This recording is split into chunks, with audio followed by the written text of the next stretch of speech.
Oh, hey. What's going on?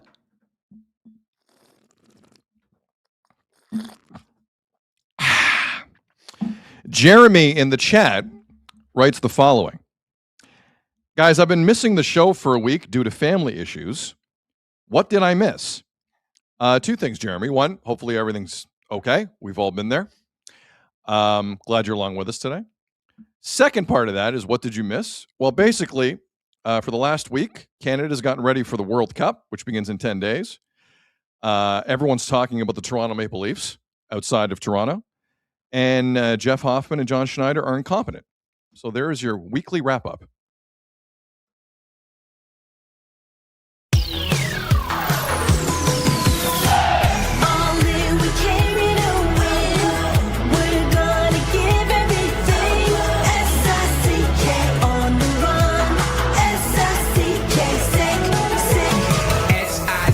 It's the sickest podcast. Tune in for the audio, or you can even watch back. Giving players all the props, or put them on blast. We don't give no hot takes, only talk facts. We're giving all our devotion, riding high on this wave of emotion. Going all out, yeah, cause this is our time.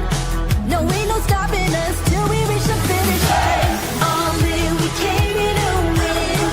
We're gonna give everything. S-I-C-K on the run. S-I-C-K, sick. On fire, we're ready to fight. We'll bring the house down tonight. S-I-C-K on the run. S-I-C-K, sick. Play it on the car ride, play it when you lounge. X and O, you know that we can hold it down. Shout out to my man Sammy, got it off the ground. And to all the listeners tuned in right now, got debates, analysis, and speculation. This is sports talk for the new generation. You know where to find us, got a reputation. Sick podcast, your number one sports destination. Giving all our devotion, riding high on this wave of emotion. Going all out, yeah, cause this is our time. No, ain't no stopping us till we reach the finish line. All in, we came here to win. We're gonna give everything. S-I-C-K on the run. S-I-C-K, sick. On fire, we're ready to fight. We'll bring the house down tonight. S-I-C-K on the run. S-I-C-K, sick. S-I-C-K, it's the sickest podcast. Tune in for the audio, or you can even watch back. Giving players all the props, or put them on blast. We don't give no hot takes, only talk back. S-I-C-K, S-I-C-K, S-I-C-K, S-I-C-K, S-I-C-K, S-I-C-K,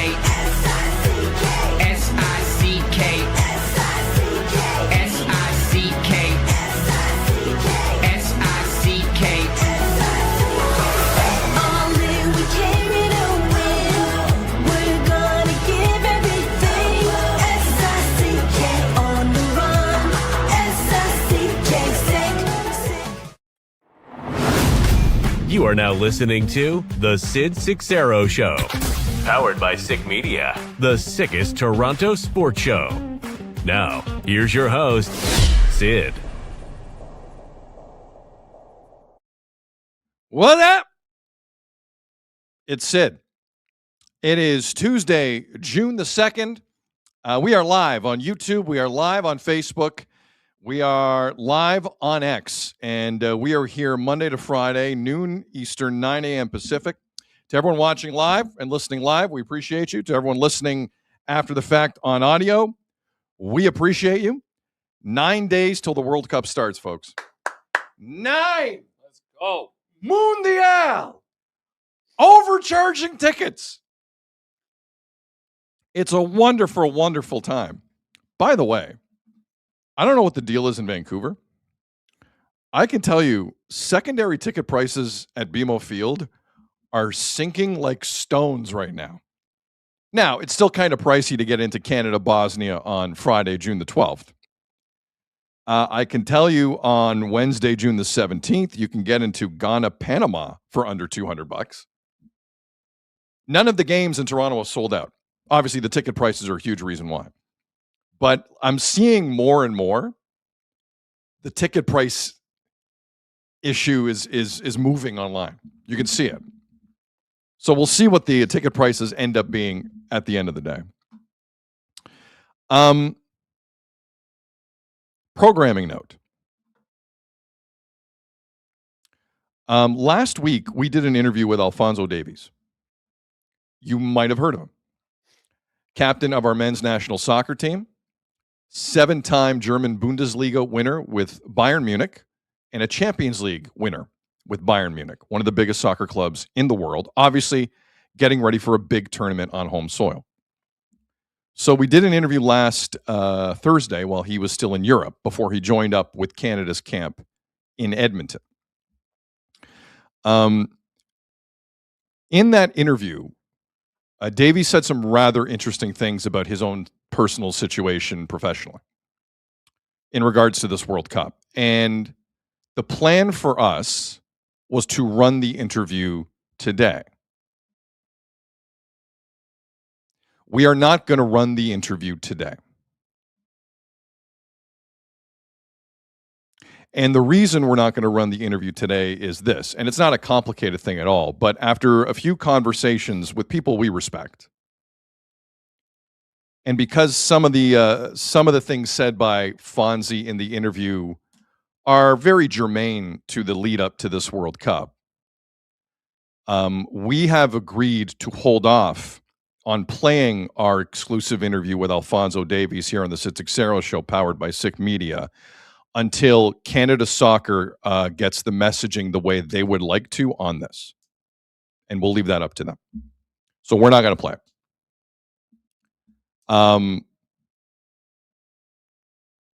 We'll play it once they're in a better space on it, because it's a fluid situation, the story with Davies right now, as you can figure out. And Alphonso Davies is kind of important to Team Canada. We all agree on that. And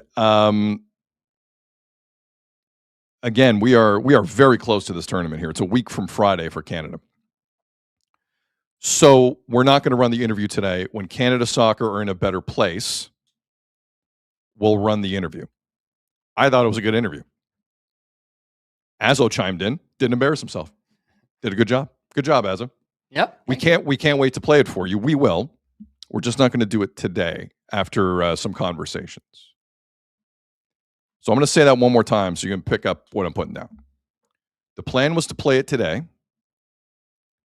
There is some sensitive information in it in regards to the World Cup coming up. After conversations with folks that we respect and are heavily rooting for in this tournament, the decision's been made to hold off on the interview until Canada Soccer can figure out specifics of Fonzie over the next week to a couple days, whatever it is. So that's where we're sitting with that. We're good with it, and we look forward to playing it for you, because I thought we did a pretty good job with it. Fonzie was great. Fonzie was great. I was amazing. And Azo was good too. Azo got into this. How did it feel speaking to Alphonso Davies? Alphonso Davies felt great. It was fun. I appreciate it. Let me come in. It was fun. So when you were a producer at the Fan, you didn't speak to Alphonso Davies much? Just No? on the phone. Okay. Always nervous, putting him through, getting him set, Okay. telling him who he's talking to. You know. I can confirm to you, I'll confirm to you this, and I know people in the chat are asking, we do have an Anthony Santander update coming up later. That I can promise you. So that is coming up at a later date, but we will run it, and I think you'd enjoy it. Because we talk about a lot of things in this. A lot. And he's a 25-year-old, and he's kind of selective in this kind of thing, and it was a pleasure to talk to him. And we thank everyone involved who made it happen. So we're just going to step back and let things play out, and then we'll revisit. So that's why you're not seeing it today, and we're good with it. Now, last night in Edmonton,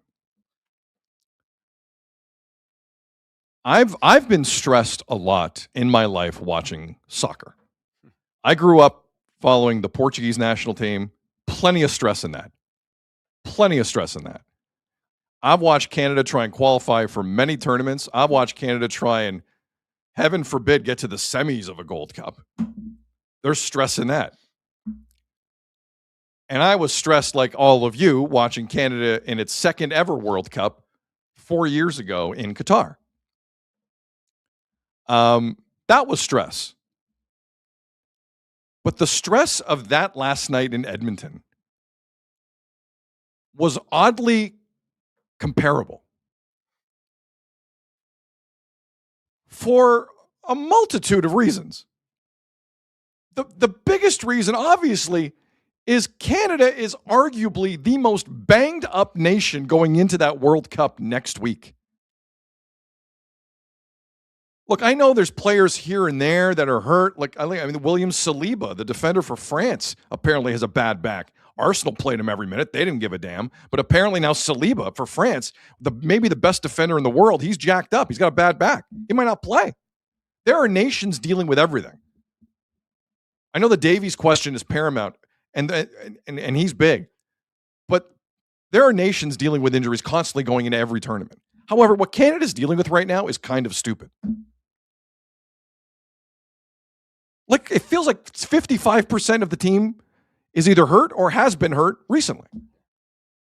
And then the kid Marcelo Flores, the winger, down for Tigres in the Champions Cup for CONCACAF over the weekend, he blows out his knee. It's insane what Jesse Marsh and Canada Soccer have to deal with here.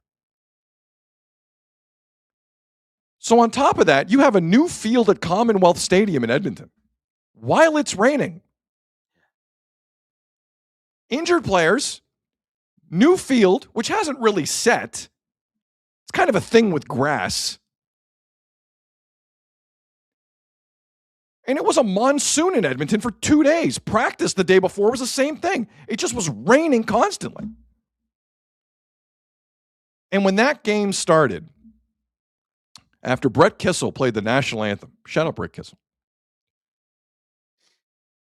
Like, I believe it was Derek Cornelius at center back and Ishmael Kone at midfield. They both are like writhing around on the grass within the first 10 minutes of the game. I'm like, what the hell? What am I watching? Why am I subjecting myself to this? This is wildly stressful. Wildly stressful. World Cup is less than 2 weeks away. How are they going to get through this game? I was silently kind of freaking out at the start of that soccer game. I couldn't have been the only one. I could not have been the only one. And look, at the end of the day, Canada wins the game against Uzbekistan. And by the way, the other thing I learned last night, Portugal better not lose to Uzbekistan in that first game in Houston. I don't want to hear it. They have a young defender in Kuzanov from Man City who was probably one of the best center backs in the Premier League by the end of the year. He's really good, 22. Past that, nothing. They need Fabio Cannavaro to go out there and play, the Italian manager. I'm not stressed about that. But I was stressed about Canada getting through this game in one piece, and it didn't happen. Moise Bombito, who broke his leg at Nice in France early in the year. He came back last night, played 30 minutes-ish? And he looked terrible. He looked awful. He looked like a guy who hadn't played all year. You know why? He hasn't played all year. And then there's visuals of him at halftime, one of Canada's most important players limping off. Not good coming off a, checks notes, broken leg. But again, Jesse Marsh is doing his best to keep this positive. And I think Luc de Fougerolles is probably going to go in there regardless. That's going to happen. But even if Moise Bombito says he's okay to play against Ireland in Montreal on Friday, guys, I don't think you can start him against Bosnia. That's not a player I saw who was ready for prime time. I know he's a confident kid. He did not look good at all. At all. So big picture, there wasn't some huge rash of injuries to come out of the game, which I was happy about. But that Bombito visual was not good on multiple levels. He was not ready to play. Canada can't be in a situation where they are forcing that issue. They're going to get buried if they do that. So that was the Bombito thing. That was the one injury story that I thought came out of last night. That was pretty crazy because he's not close. I don't care what Canada Soccer tells you. That guy is not close. So Luc de Fougerolles, you're in. And he's had some injury issues within the last month. Best player on the field for Canada, especially in the first half, Ismael Kone. Kone is going to run things in the midfield. Stefan Eustáquio, I like. Kone was miles better. Miles better. And I think the one of the biggest positives for me coming out of this is the one thing you can't have in these tournaments is a central midfield that does not control play. Canada, in terms of starters and their bench, they can do that. I thought they looked really good, both halves. Kone, Stefan Eustáquio, Saliba was really good. I liked it. I liked it a lot. And I think in terms of central midfield, Jesse Marsch has a lot of positives here. Like, they're so strong, they've even put Jonathan Osorio out on the right flank. They can have him in midfield. Shout out Jonathan Osorio, Azo's boy. Great goal last night for Ozo. Great goal. Put yourself on camera and acknowledge Jonathan Osorio. That's all I was trying to do. I'll acknowledge Oso. Oso. Come on, he scored. We are Let's acknowledging our tribal midfield sorry, chief. I doubted if he'd be on the roster. Our He's tribal the guy. midfield chief, Jonathan. He's been there Osorio. forever. Yes. So central midfield looks really good for Canada. Really good. Love it. Kone's their best player.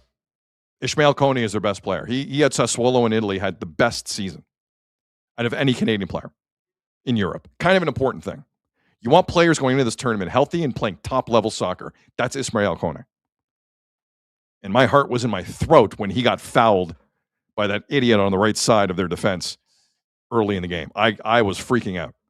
And then Eustáquio went down. It was just one stressful thing after another. I didn't enjoy it. I didn't. I watched it. I didn't enjoy watching those parts. So back to Moyes Bombito thing, because there were his first mistake of the night. He made like 2 mistakes on one play. He got beat clean, recovered, got beat again. So then there's a clean breakaway on Maxime Crépeau. And the other huge positive of last night, we finally have our number one goalie for Canada. It was never in doubt for me. Never in doubt. Dane St. Clair's a talented kid. Maxime Crépeau was your guy at the Copa America. Maxime Crépeau has a story of redemption. He missed the last World Cup. Like, this is his time. And I know he hasn't had the best MLS season either. But on the breakaway that Moyes Bombito gave up in the first half, I know Crépeau made 2 pretty good saves after this. I thought this was one of his best moments. For the listening audience, it's a clean breakaway. Who was it? Who was it for Uzbekistan? Eldor Shomurodov. I'm not big on my Turkish soccer lately, but he plays domestically in Turkey. He's clean. He's their captain. He had a clean breakaway. There's no one else in this frame that we're showing here on Facebook, X, and YouTube. Crépeau doesn't charge him completely, but he comes out enough where he forces this striker to make a decision. Go around him or try and chip him. He tried to chip him. Worst chip I've ever seen in my life. Doesn't matter, though. Crépeau did the right thing. That was a veteran move. Dane St. Clair would have ran into this guy like a truck. But Crépeau didn't. Made the right play. That's where I think he became Canada's number one June 12th against Bosnia. Not the other saves. Other saves were pretty good. He's an experienced guy. Give me the experienced goalie any day of the week. Dane St. Clair will have his time. It is not this tournament. This is Crépeau's tournament. And I'm anticipating 90 minutes of Max Crépeau Friday when Canada play their final tune-up against Ireland. in Montreal. And I haven't seen exactly who Ireland are bringing, but like they got some Premier League defenders, Ireland. Like if they bring their real team, they didn't qualify, they came close. But if they bring their real team, that's a good test for Canada. A bigger test than this, I guarantee you. So shout out Maxime Crépeau. I think you're the number one guy. It's about time. The other aspect of last night. Couple things. And I've seen this online from a few people, and I couldn't agree more. TSN is going all in on the production of this World Cup, just on the features alone. If you have missed some of the features that have been produced by TSN, Rick Westhead has voiced plenty of them. I'm not sure if other voices are on them. I thought I heard Duthie on one. They're outstanding. The Richie Larea feature yesterday was crazy good. Crazy good. But before then, in the preview show with Jennifer Hedgard, they ran Jonathan David's year at Juventus.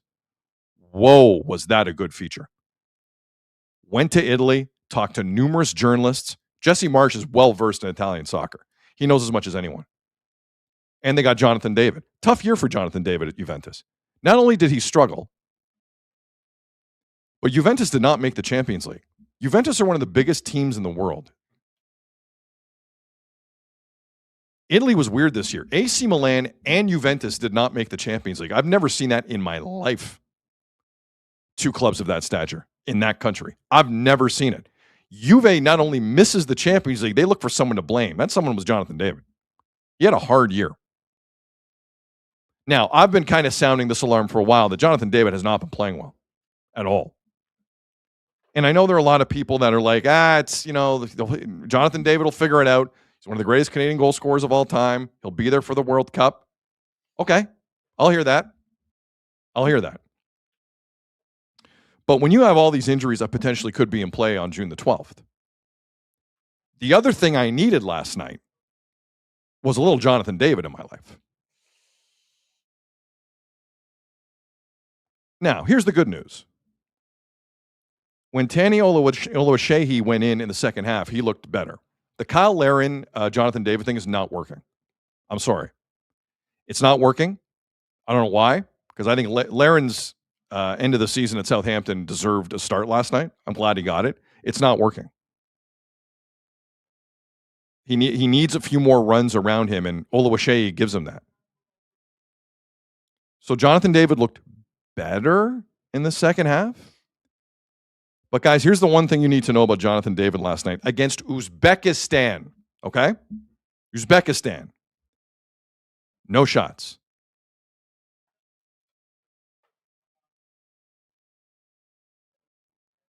We're dead in the tournament if he's getting no shots. Out in 3 games, not even close.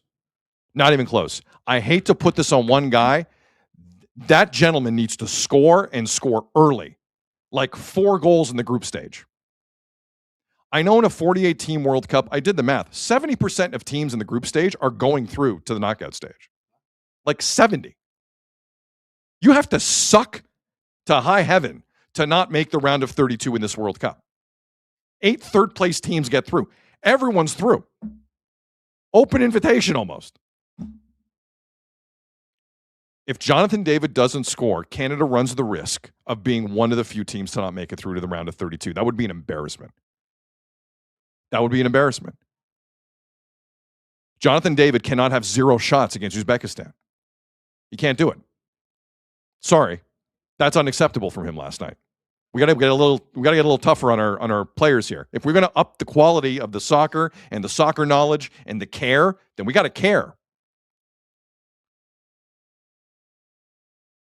0 shots against Uzbekistan? That's like a Leaf in Game 7 performance. Although not as important.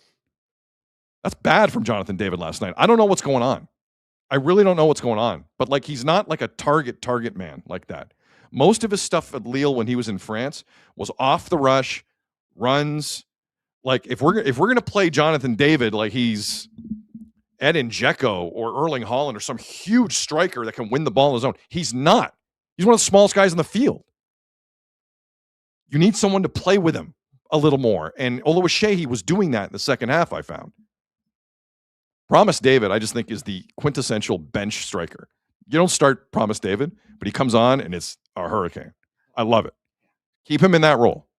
And I'm glad he's back coming off the hip surgery. It was great to see last night. He scored. It was offside. They called it back. It is what it is. But David needs to work with someone. You cannot have him out there winning balls and headers. He's not that kind of player. He's never been that kind of player. Juve kind of wanted to be that kind of player. He needs a little support, a little give and go, and he's gone. He's quick. That's the kind of player he is. Canada have to use him like that. And if you're going to play two strikers, you need someone like that. That's not Cal Aaron. You need a younger guy for that. And Oluwaseyi, I thought, had a really good second half. Really good second half. But Jonathan David needs to be way better than that. I hope Friday against Ireland, he's in a different headspace. Get that bad Italian season out of your system. Just do it. Listen, part of me, now that I'm talking about this out loud, get that kind of performance out of the way last night. Maybe that's a good thing. You know what I mean, Azza? Yep. Just flush that. That's what these are for. That's what they're for. Exactly. That's what they're there for. Yep. But I am a little worried about Jonathan David. Yeah. I'm not going to lie to you. I'm a little worried. That is non-negotiable if Canada wants to get through the group stage for the first time in their history on the men's side. He cannot be ghosting like that in the first half. That was wild.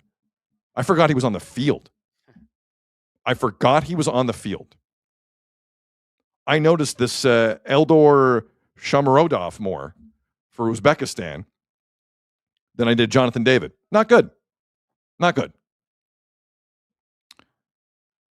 So the David thing concerned me. I mentioned Oluwaseyi. He was great. He was fantastic. Young guy with legs, not afraid to shoot. He sliced a couple balls here or there, whatever. At least he's trying. Like when I say Jonathan David didn't have a shot, I mean like an attempt. Like Jonathan David didn't have an attempt last night. That's what I'm talking about. Oluwaseyi at least got in there and got his hands dirty, which I loved. And shout out Jonathan Osorio again. Love it. Love the performance. One last thing. Let's end on a high. Because 26 players will make up Team Canada. Well, there was a kid wearing 29 for Canada last night who wanted to be part of the 26, and that was Jaden Nelson, who plays down in Austin in MLS. He didn't make the team, but still took the invite to Edmonton. Think about that for a second. We don't think you're good enough right now, but come with us anyway to a rainstorm in Edmonton to prove to us that you're worthy. He's like, no problem. No problem. He's a better person than I. And after that performance last night, he might make the team after Flores got hurt in Mexico over the weekend. There's now talk after the Marcelo Flores injury. What do you do with the extra spot on the roster? Is it a defender? Is it an attacking player? Based on what I saw last night from Jonathan David and Kyle Aaron, you need as many attacking options as you possibly can put on that roster. I think it's Jaden Nelson. They can figure out the defense. Alistair Johnston can play center back in a pinch if you need it. I don't want that, but he can. Nico Segur if you need to. It's like there are ways you can work around that in terms of the center of their defense. And right now they're still fine, but they're a couple of injuries away from being in a pinch there too. But you got to score goals in this tournament. Jaden Nelson last night showed the entire country, I want in on this, and I respect performances like that because he's under the gun and didn't have a lot of time to do it. In awful conditions on top of that. So I know the Ralph Parisot crowd is out there for the Whitecaps. We need another center back, blah, blah, blah. I get it. I understand that. To me, Jaden Nelson is on the team. That was a pretty important performance last night. First half, they were kind of dead.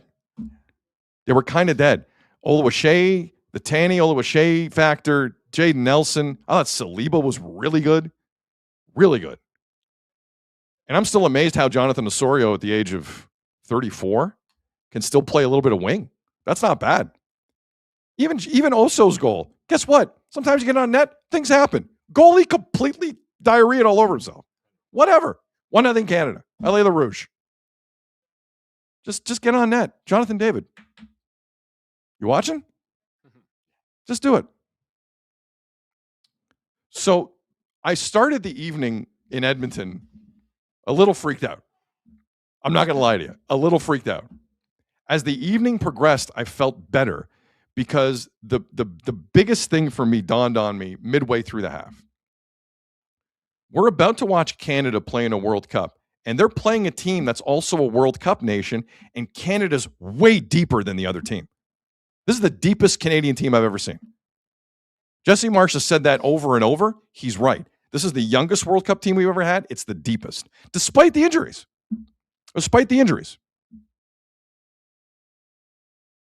And I felt that kind of second half was desperately needed for Canada. Desperately. Internally and externally. And shout out that crowd in Edmonton last night. Miserable. Pretty good crowd for a friendly. And Edmonton didn't get any World Cup games. They just kind of missed out. Montreal, it got weird because they wanted to cancel the Grand Prix, the F1 thing. It got weird in Montreal. Publicly funding things in Montreal, I hate to break it to you, kind of a sensitive topic. There's a history there. But I felt good at the end of the game. I didn't feel good at the start of the game. I felt decent at the end of the game. Because I see some young kids, and I haven't always seen this for Canada, who had a brief window of opportunity and took it. They took it. And I like it. I think we should all like it. So Canada 2, Uzbekistan 0, 1 game left before the World Cup. It's Friday in Montreal at Saputo Stadium against Ireland. The weather apparently is going to be a lot better there. Ireland have a solid team. That's going to be a really good test. They give, like Ireland's better than Bosnia, but they give like Switzerland organization vibes. Like they're pretty good that way. And we'll see. It's getting exciting though. And all the injured players like Davies and Jacob Schaffelberg. It was interesting how visual they made their prep before the game. Like Canada Soccer made sure. Hey, TSN cameras, they're right. Just go ahead. Like I think it was Kilban, Jim Brennan, and Duthie spent like 8 minutes talking about Davies jogging. Like he was jogging. But it's massive news. Was that a Byron guy with him? Was that a Byron guy with him? I saw some people online trying to say it was.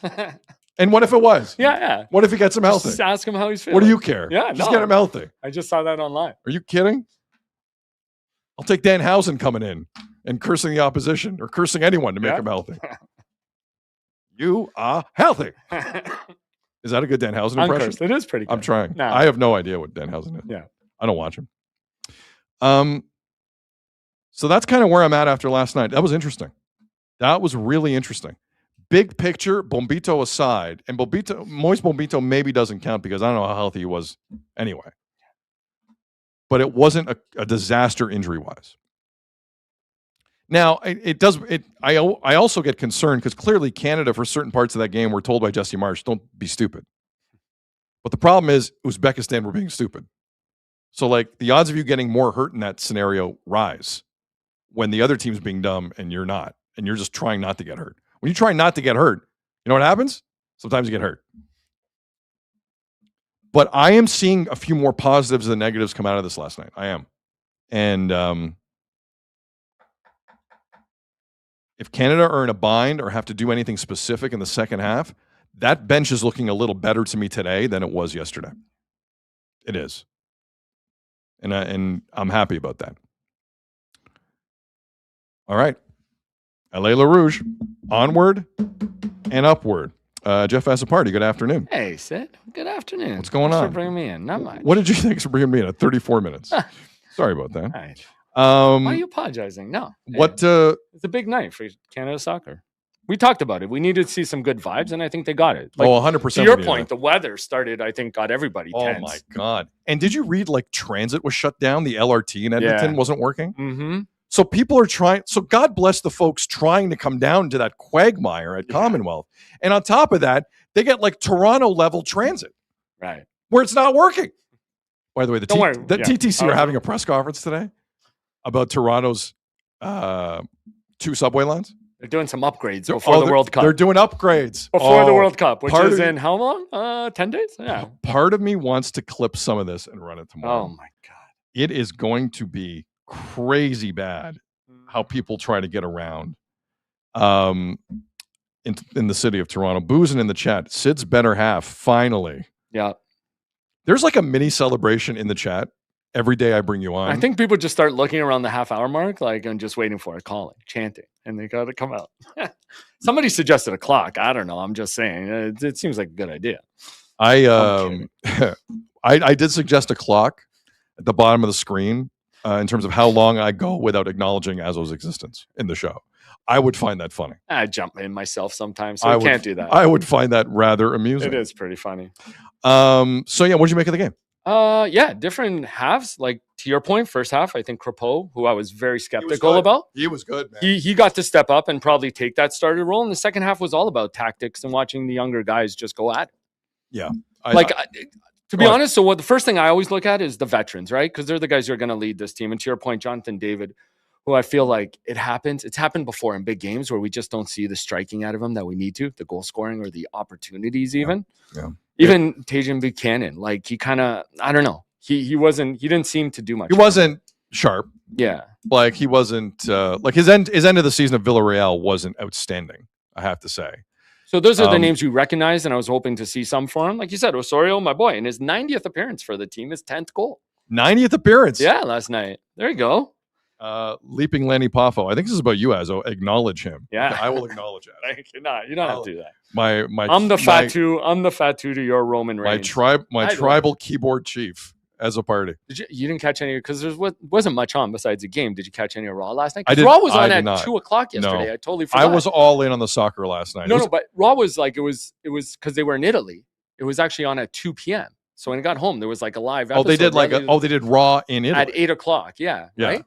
The crowd there, maybe the best wrestling crowd I've ever seen. It sounded. What I heard in the clips I saw Sunday night was crazy. The Raw crowd was even better. The Raw crowd was even better. It was insane. Really? Yeah, Roman couldn't even talk for like 10 minutes. It was crazy. Anyways, but some of the other like Alistair Johnson looked good. Kone, you talked about. Liam Miller looked pretty good to me. Like, I don't know. Those are the veterans I think you're going to lie on. I love what you said about Promise David because he was a guy who stood out. But he is eternally a sub. Yeah, no, but a guy who come on and like you said, a hurricane's Yes. the perfect way to describe it. You when you're chasing a goal. I don't want because I feel like he would burn himself out in the first 10 minutes of a start, and I don't need that. Because what are we scared of as Canada? They have problems scoring. That's kind of the thing, right? Yeah. Like they always have and they always will. So having a guy off the bench who can come and give you that life, I think is key. I think, but also scoring 2 goals in the second half. Like I believe the stat was Canada in 5 of the last 7 games had not scored. Right. Especially in open play like that. Like at all. Yeah. That's not great. Steeler in the chat. If a team plays a low line against us, Jonathan David does know how to create his own space. It is a team effort around David. You're gonna have to surround him with a couple of quick give and goes and quick touches and to get him space. Mm-hmm. He's just not a big guy. Right. He is not the type of striker or forward that will create that type of stuff on his own. He's I feel not like we that went type through of player. this a bit though last World Cup with him too, where we were looking for kind of more scoring opportunities from him, like him to be like a bit of a catalyst for all this, and he kind of didn't do it. Leaping Lanny Poffo in the chat. Raw was nothing compared to El Grande Americano mask versus He kept mask telling me, match. he says, bring this up.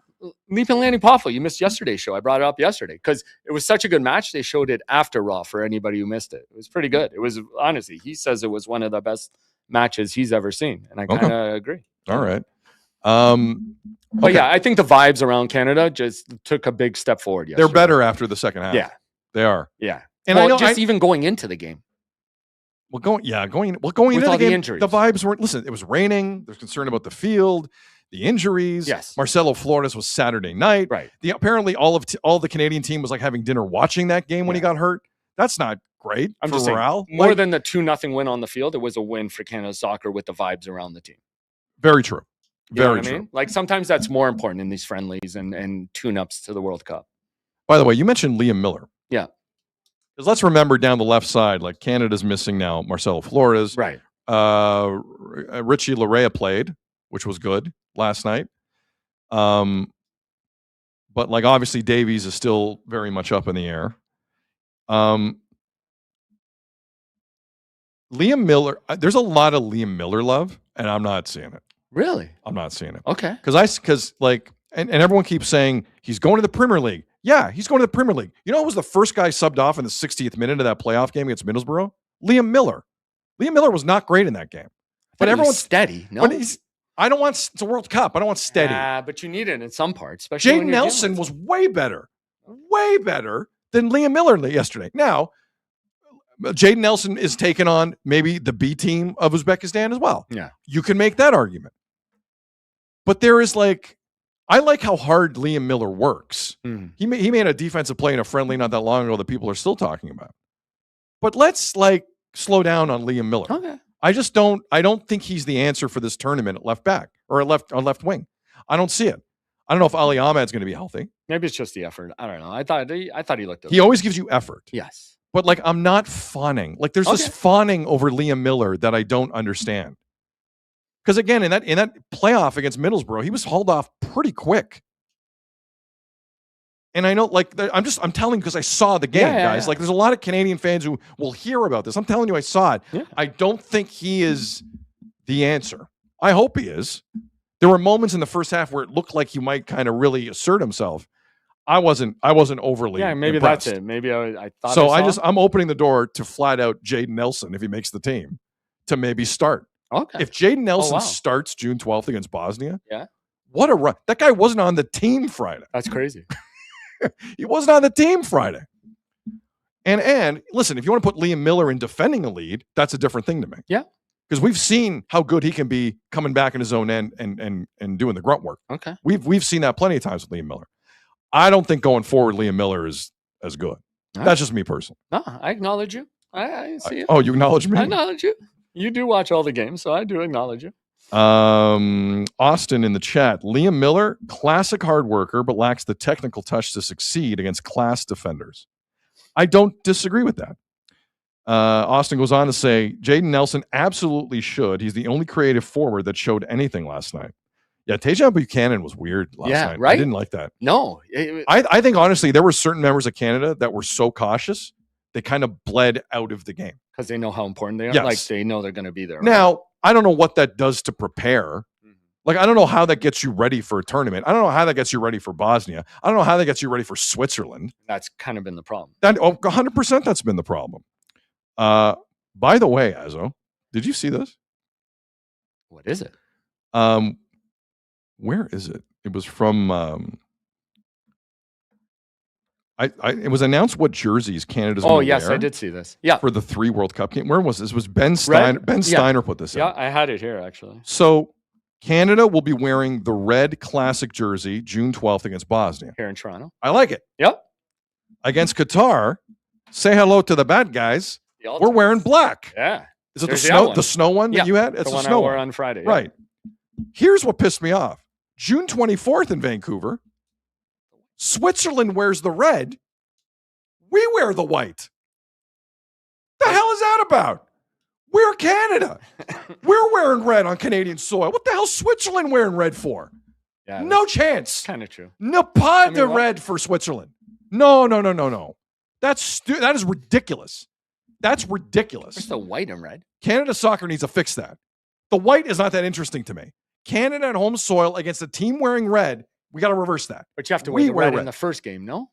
And they are. Yeah, no. Why I know, can't you but wear red can't in wear the third? Twice. You can't. What do you mean you can't wear? What do you mean you can't wear red twice? They got to wear each jersey once. That's We're why they have 3 Canada. jerseys. We're Canada. The red and white, baby. But they have 3 jerseys. They got to wear each. I don't care once. if they have 3 jerseys. That's Canada soccer's problem. Canadian soccer fans they have watching a few problems. across. You're gonna have 20 million people watching that game. Wear red against Switzerland. Don't let the other. Do you know how many people are going to tune into that game and go, "Wow, Canada looks amazing"? Sorry, that's Switzerland. Maybe they've already They're clinched no to go idea. to the next round. You cannot have Canada play a team in red in this World Cup. That is idiotic. We are red. Allez la Rouge. We're red and white. Canada. We're red and white. Canada. We're Yeah, the I red. guess you can't do They're not the red. We're the red. That's a fair point. That's a very fair point. Ridiculous. It is a bad look. Actually, that's true. Skrilla in Yeah, I the forgot about chat. that. Yes. Switzerland cannot do that to us on our home soil. You've brought me around. I agree. Figure with it you. out, Canada Yeah, soccer and that is FIFA. weird. Figure it out. That is a bad call. Dumb. Yes, Yusuf in the chat. Make the Swiss wear white. Yes, because you know what? They do all the time. Switzerland wear white jerseys constantly. Stupid. It's ridiculous. Last game of the group stage. Maybe they're already through. I don't know if they're going to be through. I know. There's going to be a lot going on there in that last group stage game. All right. We talked a lot of soccer there, man. Yeah, well. World Cup is coming up. There's going to be a lot of soccer on the docket. Jack Napier. Who do the Swiss think they are? It's true. Matt in the chat. What are the Swiss fans going to think of Swiss Chalet? That's a valid question. They'll be like, this is weird. Because our chalets are like Way houses. nicer. We have houses that are nice. All right. Anything else for Canada? That was interesting. No. That was really I interesting. think it was a win for them on and off the field. And honest and on a personal level, great to see KJ on the TSN broadcast. Of course. I think he and Shinetti are doing a great job. They work well together. Chris and Jack is an extremely talented guy, and I'm glad he is a part of the biggest World Cup in history. Just sounds like soccer. I love listening Great dude. to him. Yeah. Great dude, and he did a fantastic job as always. Hey Azo, Yes, it. great time of year Because the World Cup's coming up. and everything else. Tell me. Puck drops, tip-offs, first pitches. When the game is on, you call the shots. Head to betway.ca and bet your way. Must be 19 plus. Play responsibly. I have to be honest with you, Azo. Mm-hmm. I'm leaning a certain way in the Stanley Cup final. Am I going to like it or no? I don't know. I don't know if you're going to like it. But Carolina, let me ask you a series of questions to see if you can figure out where I'm going with this. Oh, we're doing the Friends? Oh, Game wow. 1 of the Stanley Cup final tonight in Carolina. Okay? Okay. No, we're not doing the Friends thing. I don't have that bit ready to go. Carolina and Vegas. Would you agree these are two fairly evenly matched teams based on what we've seen? Yeah, I guess. Vegas just swept Colorado Yeah. in I a think. conference final. Did I read this right? Only second time in NHL history that it's only taken 9 games, like to get through both conference I finals. believe it. Yeah. It was swift. It was quick. It was very swift. And I just saw a report from CJ. Like, this is the first time since the opening night of the season that Vegas is at full strength. Like, everybody's healthy. Whoa. Yeah. Because they always have like one. Yeah. I mean, Alex Pietrangelo aside, Right. because Well, he's yeah. obviously I mean, hurt. Yeah. But in terms of people that would play, Yeah. you're right. So they are evenly matched teams. We're in agreement? I think so. In a series, People are torn on who's the favorite in this, right? I think it seems. it's going back and forth on certain. Yeah. What I'm about to tell you is good value. I can't speak to the rest, Okay. but where I'm going with this is good value before the series gets underway. So they're evenly matched. What normally happens in evenly matched series? It goes at many least 6. Right. At least 6. Mm-hmm. Again, I've made it very clear on this show. I think Carolina are slightly fraudulent. That has angered people. All 9 fans in Carolina are angered by that. I think I missed those shows. I don't know. Maybe you weren't here for that.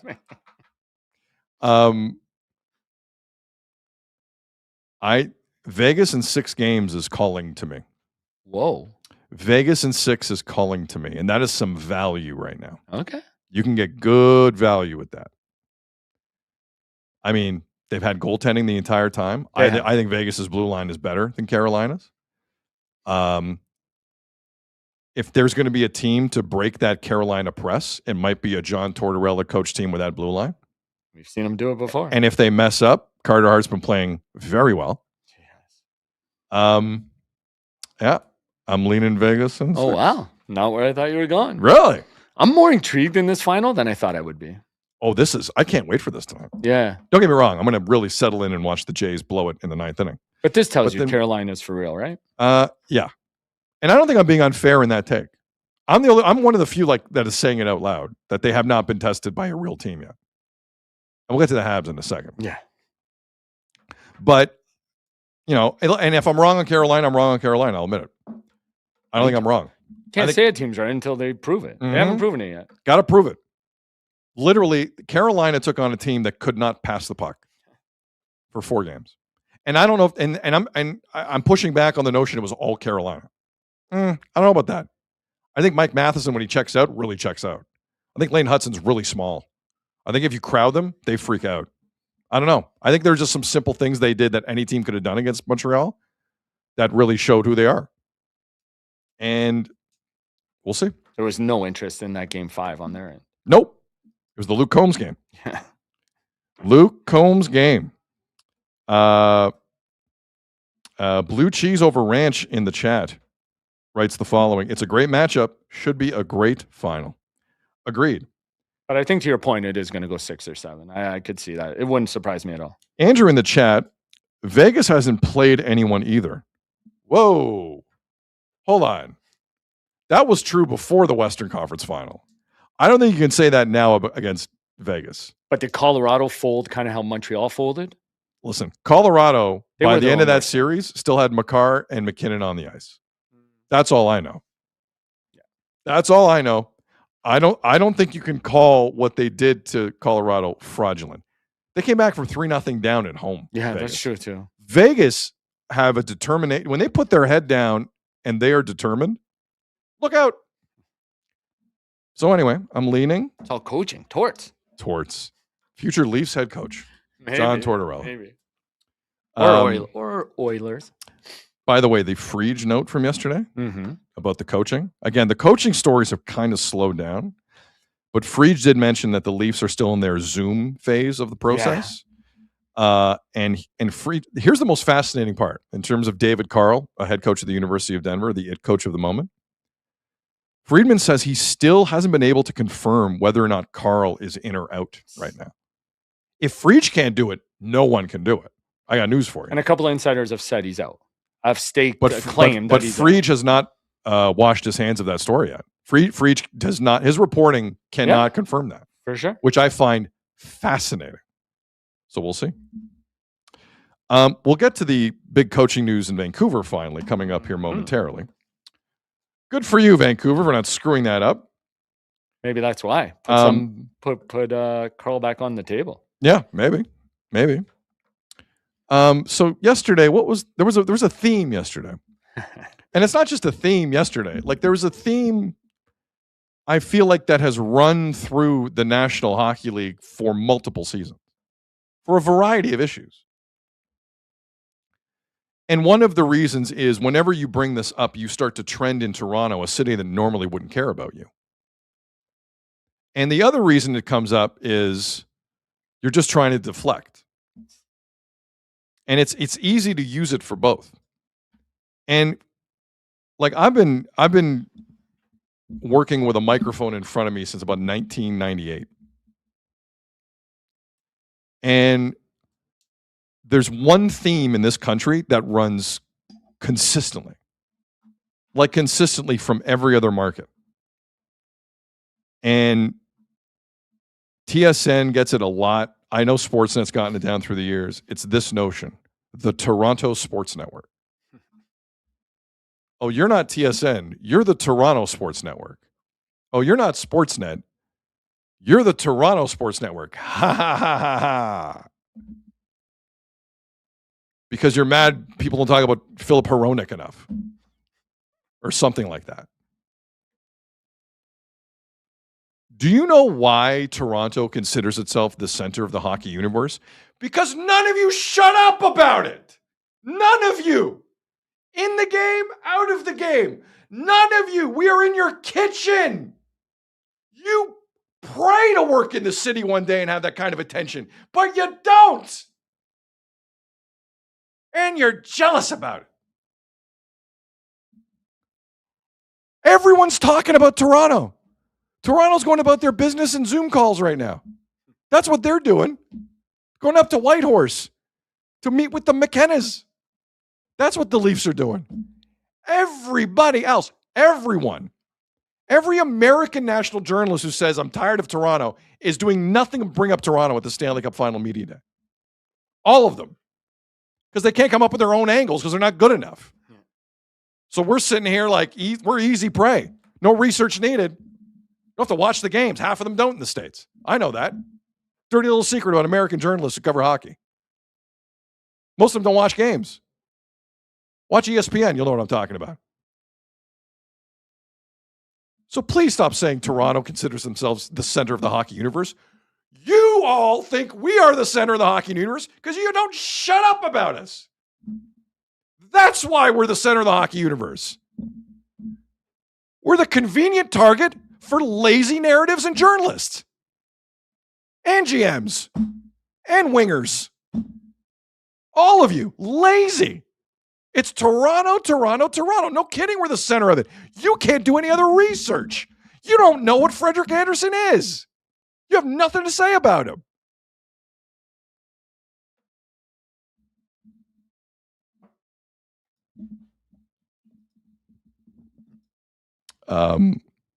Sorry, I just saw something in the chat that made me laugh. Dylan in the chat. Sid, shut up. You don't shut up about nothing. People are now telling him to shut up. So You take better- that, Dylan. Yes, the chat polices itself. Yeah. I don't know if you've noticed. I know. I don't know if you've noticed. I just wanted to get that off my chest. Because yesterday it was another classic example. Another classic example of that. And we're going to begin with Media Day at the Stanley Cup Final, which is pretty kind of, it's low level in comparison to Super Bowl Media Days, NBA Media Days. Like, it's now become a thing. The Super Bowl started the Media Day, and everyone's kind of followed. And with good reason. It's actually a really, really good idea. So Mitch Marner has had a hell of a postseason. Amazing.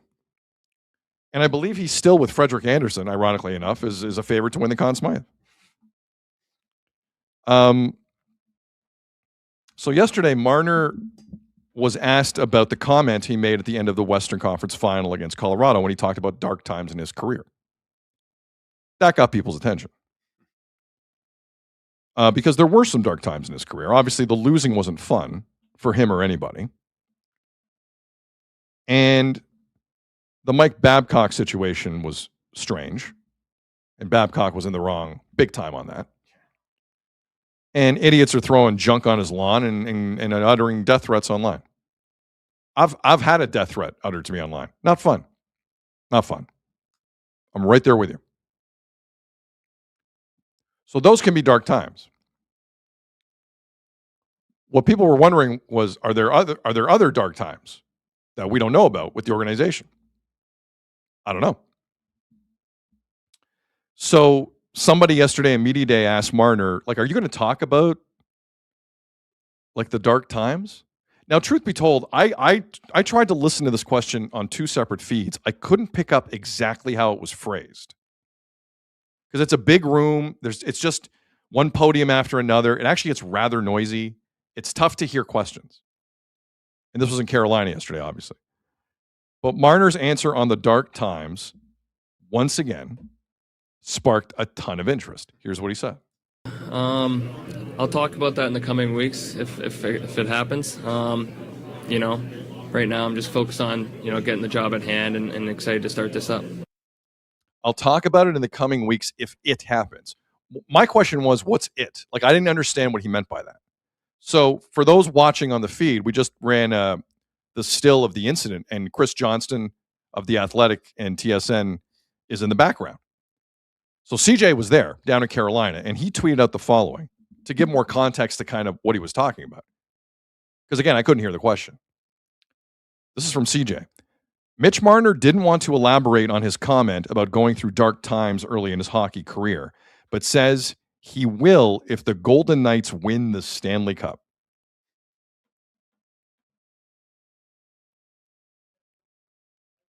Let's put that off to the side for a moment and revisit it shortly. So, Mitch Marner in that quote, the gist of it is he doesn't want to kind of, he doesn't want to talk about now, but one day he's going to talk about the past again, which I don't think is debatable. That's what he said. This next clip we have for you is Mitch Marner saying he really doesn't like to talk about the past at all. when someone asked him about not waiving his no trade to go to Carolina last year when the Leafs and Brad Treliving completely bungled that. So keep in mind, the guy who just said, I'm going to revisit the past very soon, in this answer says, I don't want to talk about the past with Carolina. I'm not a guy that lives in the past. I think I've spoken about that a lot. I'm in the present. I'm here in the moment. Like I said, I'm extremely excited to get going. Jesus Christ, man.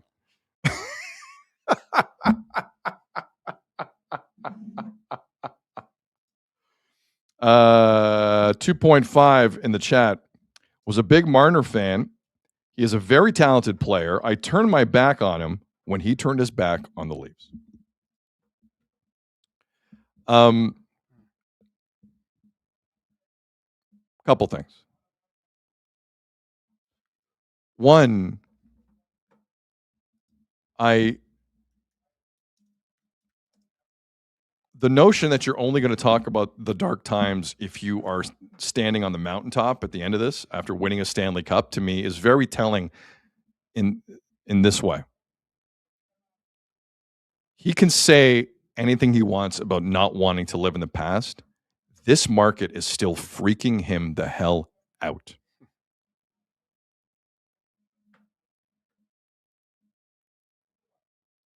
So he wants all the ammunition on his side before he goes after whoever. Like, think about that for a second. He willingly left the market. He was talking about Vegas to friends like at the start of the year last year. He was done. Even in this moment, he is terrified of this market and how they'll react if he doesn't win the cup. Which is a wild thing to hear, considering from my perspective, Mitch, you've won. Mitch, you can get swept in this final. You can have a point in 4 games. You spike all the football still this year.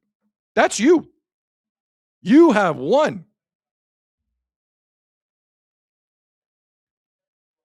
He is terrified of saying another thing about Toronto not winning the cup, and then his mentions get filled again. He's terrified. He will never leave Toronto. There's a lot of Leaf fans today saying, why are people always bringing us up? Because you will eternally be in his kitchen. I don't care what he does in his career. He will never forget how much he choked in this city and how you remember it. That other stuff that happened with him was way uncalled for. Way uncalled for. But there were moments when Marner gave as good as he got on social media, believe me. It wasn't a one-way street on that. And to hedge your story, look, I don't know what he's talking about. I'm not going to act like I know what he's talking about.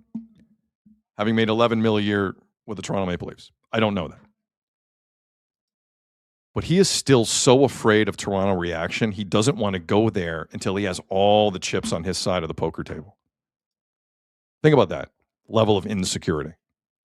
Think about that. He didn't score in the Western Conference Final, by the way. Think about that. Think about that. Like Nick Suzuki's talking about feeling pressure when it wasn't there against Carolina. Those are ghosts. Marner's got his own Toronto ghosts. Like there was still that look on his face like he's not thoroughly enjoying this. Like this is kind of weird.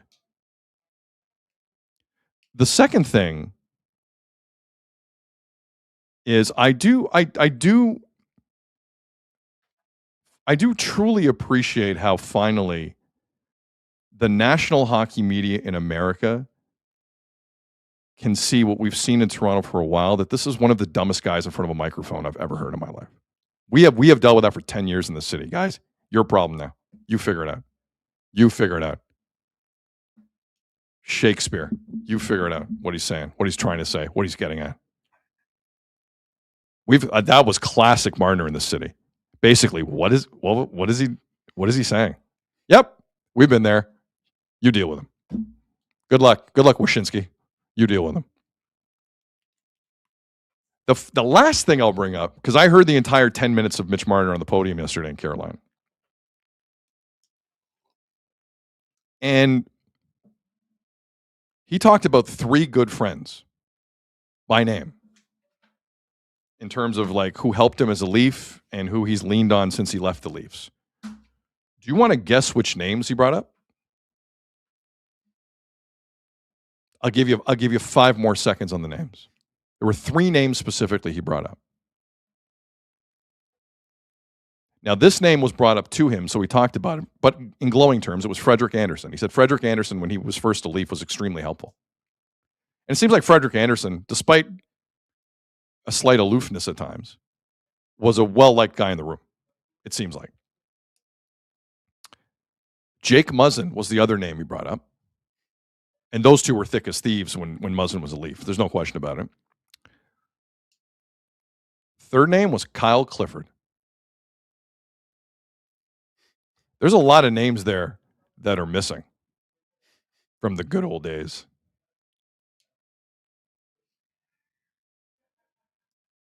So maybe when things went wrong in Toronto, there was more internal grenade throwing than we realized. I think there was a whole nother thing going on that we never saw. Never mind social media. Never mind idiots like me. Never mind anyone else with a mic in front of them. I think there was never a burn the boats mentality with the Leafs in the playoffs. Everyone had their life vest ready to go and pointing at others as they left. I just found that interesting. Mitch Marner is at the biggest point in his professional hockey life. And he said the 3 names that have helped him the most are Frederik Andersen, Jake Muzzin, and Kyle Clifford.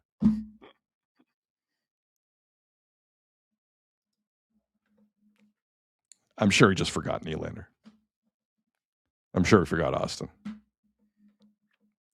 I'm sure he forgot Dubas, the guy who gave him an $11 million a year contract. And Brendan. Thanks, Brendan. I noticed that. Go back and listen to it. Go back and listen to it. It's interesting.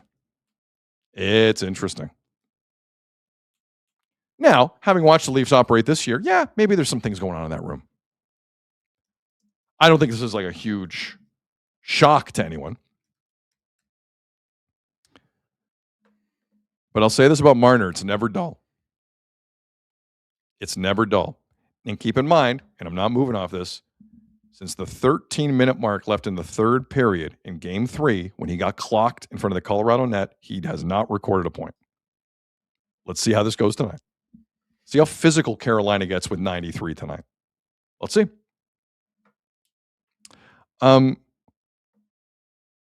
More evidence that everyone's completely infatuated with Toronto. More evidence. This one I understand a bit more. A lot of people were upset that Kent Hughes, the GM of the Montreal Canadiens yesterday, at their year-end press conference, Jeff Gorton, the president, and Kent Hughes, the GM, had media availability in Brossard, Quebec. And Kent Hughes brought up the Leafs and Marner. Now, there are a lot of people in this market that just kind of blindly lost it at that. Before you hear this clip, I would like to give you the context of how it happened. Because first thing, it wasn't like first or second answer. This happened 25 minutes into the press conference. That's the first thing. Secondly, it came after about the third question regarding the team's top line. Now, a reminder, the team's top line, not just against Carolina, but generally went like this. Nick Suzuki was about a point per game in the playoffs, but he was terrible against Carolina. Terrible. Juraj Slafkovsky, a 30-goal scorer in the National Hockey League, was you couldn't see him out there most nights. Aside from the 3 power play goals game 1 against Tampa. God, that's a while ago now. But that game aside, you did not notice Juraj Slafkovsky in this postseason. And the wildest one is the Cole Caulfield, a 51-goal scorer in the regular season that in 19 playoff games had 2 even-strength goals. So, to no one's surprise, there's a little maple leaf leaking into the post-series discourse in Montreal about where'd the top line go. I'm not shocked by it. I'm in Toronto. I've seen it before. It happens. Highest paid players disappear, you ask questions. So yesterday, for the second or third time, Jeff Gorton, the president of the Habs, was asked about the top line. And he acknowledged, they need to be a little better. But he did also acknowledge they were pretty good for most of the year, which again is also a trap that has lured in many a Maple Leaf executive over the past 10 seasons. Because it's true. They put up numbers. Can they be that bad? They put up numbers. Disappear in games 5, 6, and 7 most of the time, but they put up numbers. So that discussion started to creep into the media room with the Habs. And not just yesterday, but like as the Eastern Conference final went, and honestly, during parts of the Buffalo series, it was glaring how little they were doing. Alex Newhook can't save your ass every night, while Dobish does. And so Jeff Gorton is professionally handling these questions, but you can tell the mood is moving in a certain direction with the top line in Montreal. They're not near Leaf levels yet, but like you can feel it. And while Jeff Gorton was answering his question, Kent Hughes, the GM of the Habs, was feeling it. So when Jeff Gorton ended his answer, Kent Hughes jumped in. Okay? And he proceeded to bring up an example to the assembled media, a bunch of very intelligent sharks in 2 languages in that room who know hockey. And he had a reminder for not just the media corps, but anyone outside of Brossard, Quebec, who follows the Canadiens and got a little antsy at the end. In Canada, it's going to be a little bit of the narrative going into the Cup final that there was that belief that certain players in Toronto underperformed in the playoffs. And one playoff season wouldn't necessarily reflect another. And I think Mitch Marner is sitting atop of the playoff scoring race, and it's not just what he's doing offensively, it's how he's contributing to their team being where they are. And if we look around at the 3 series that we had, or the 3 teams that we played against in the playoffs, it wasn't necessarily their top scorers that were their top scorers, including Carolina, right? I think it's been offensively driven more by Stankov and Blake and Hall, and that wasn't necessarily the case in the regular season. So we just got to get better, period. So a lot of folks in the Toronto market snapped on that. And part of me gets it, but honestly, that's not how I'm taking it. I believe Mitch Marner is just one of the worst people in front of a microphone I've ever heard in my life. Some people say I am the worst person they've ever heard in their life. That's up to you to decide. But Kent Hughes in that moment is his motive is a little different. And I know there are folks in the chat who think Kent Hughes knew exactly what he was doing. Like Jordan writes the following: I think Montreal was still mad at Keith Pelly for bringing up Michael Hagee and decided to retaliate by burying the Leafs at the press conference. I didn't take that as a burying, okay? What I heard was a GM who knows full well what happens to the narrative that your stars aren't good enough in Canadian cities. That's what I heard. And heaven forbid a GM tries to get in front of a narrative, unlike the Leafs who just let it simmer for 10 years. He's trying to get in front of it. Because the reality is the Habs, as much fun as this was this year, it's a smallish team, right? That can get neutralized with tougher play, and you kind of saw it in terms of their top line. Like, it's not the narrative isn't out of thin air. But I didn't think it was some overriding obsession with Toronto. I thought Kent Hughes was doing his job and trying to do it well and reminding people, guys, hold on for a second. While you watch the Cup final, hold on. And in Montreal's defense, it's not like they've had 9 straight years of this. And for the record, again, the Leafs never got that far. Like it's not apples to apples. It's not even close. But I was not as perturbed as others at that Kent Hughes clip. I think Kent Hughes is a sharp, sharp guy who knew what he was doing. Who, by the way, if it meant potentially furthering the organization, would trade any of them. I don't have the no trade protection off the top of my head, but like Jeff Gorton and Kent Hughes do not suffer fools. And the message that I heard from Kent Hughes yesterday was like, are they ready to trade future assets for a win now piece? No. He said that. They know they're not close. They're probably not even ready for the Eastern Conference Final. It just kind of happened. In any other world, they lose Game 7 against Tampa. Honestly. But they're just trying to deflect what is a growing quickly narrative in Montreal. And that's their job. And if you want to pull an example from the team down the 4-1 on that, you do that. You do that. Because it's the same kind of thing. The narrative will run away from you to the point where it affects the players. And if any GM wants to fight back on that with any example, I got no issues with it. No issues with it. But stop being mad when you say Toronto thinks they're the center of the hockey universe. We are. Because you've decided it's the case. That's not us self-proclaiming ourselves. What did Ted DiBiase once gave himself the $1 million belt? Do you remember that? Ted DiBiase created a belt. Very, it's weird. It's weird to see like a public figure just award themselves things constantly. It never happens. But Ted DiBiase made the $1 million belt for himself. City of Toronto did not award ourselves the title of center of the hockey universe. That came over time with evidence. So just stop acting like it's not true. Because it is. More evidence this week. Were you annoyed at the Kent Hughes comment? Or if you want to go back to Mitch, you can go back to Mitch. Okay. Yeah, there's where do a lot there. Where do you want to Man. go? Where do you want to go? Yeah, let's go back to Mitch. I'm surprised he didn't mention Joe Thornton or Patrick Marleau. Come on, what's he doing? Mentioned 3 players. That's insane.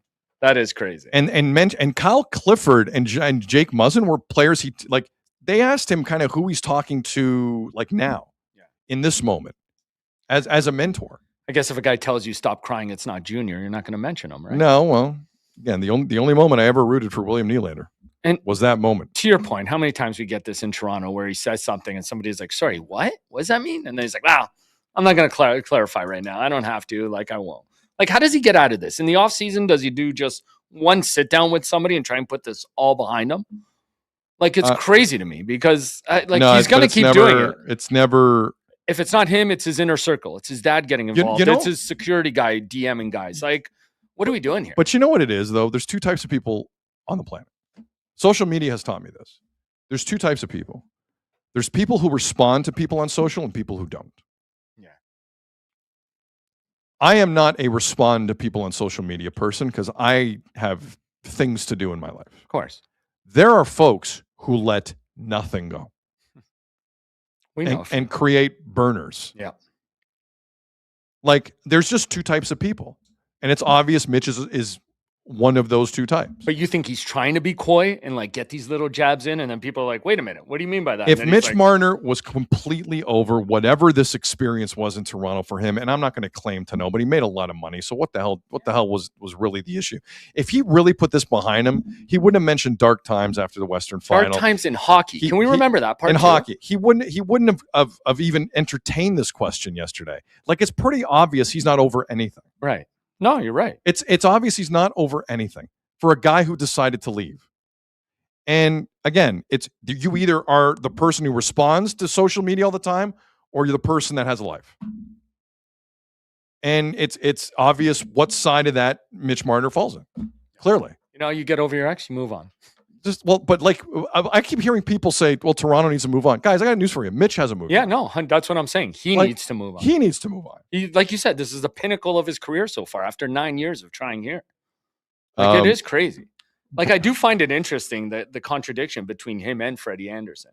Yeah, but Freddie always said 3 words to the media. No, I know. He never, Freddie's style was never But Freddie got more chased out of town than Mitch did. Because they replaced him with, who was it, Jack Campbell? I don't know about that. No, but I mean the team telling him he wasn't good enough. Oh, by the time it was over with Frederik Andersen. Yes. And he was facing 40 shots. He just went to a better situation where they played a defensive style, where he's facing 22 shots instead of instead of 50 Well, shots. but a it wasn't night. always like that in Carolina. He was either. an all-star the next year after he left Toronto. Yeah, but there were times in Carolina where it didn't go well for him either. No, agreed. What? But that's why because- Mitch is in the Stanley Cup final 1 year after leaving here. It took Freddie. Freddie's what, 5th, 6th year leaving Toronto?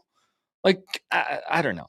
But it does seem to be more about Mitch than him, is all I'm saying. And they are maybe the two favorites for the Conn Smythe. They are definitely. Bronco in the chat. The fallout from their nutcracker performance destroyed both Marner and Matthews. That's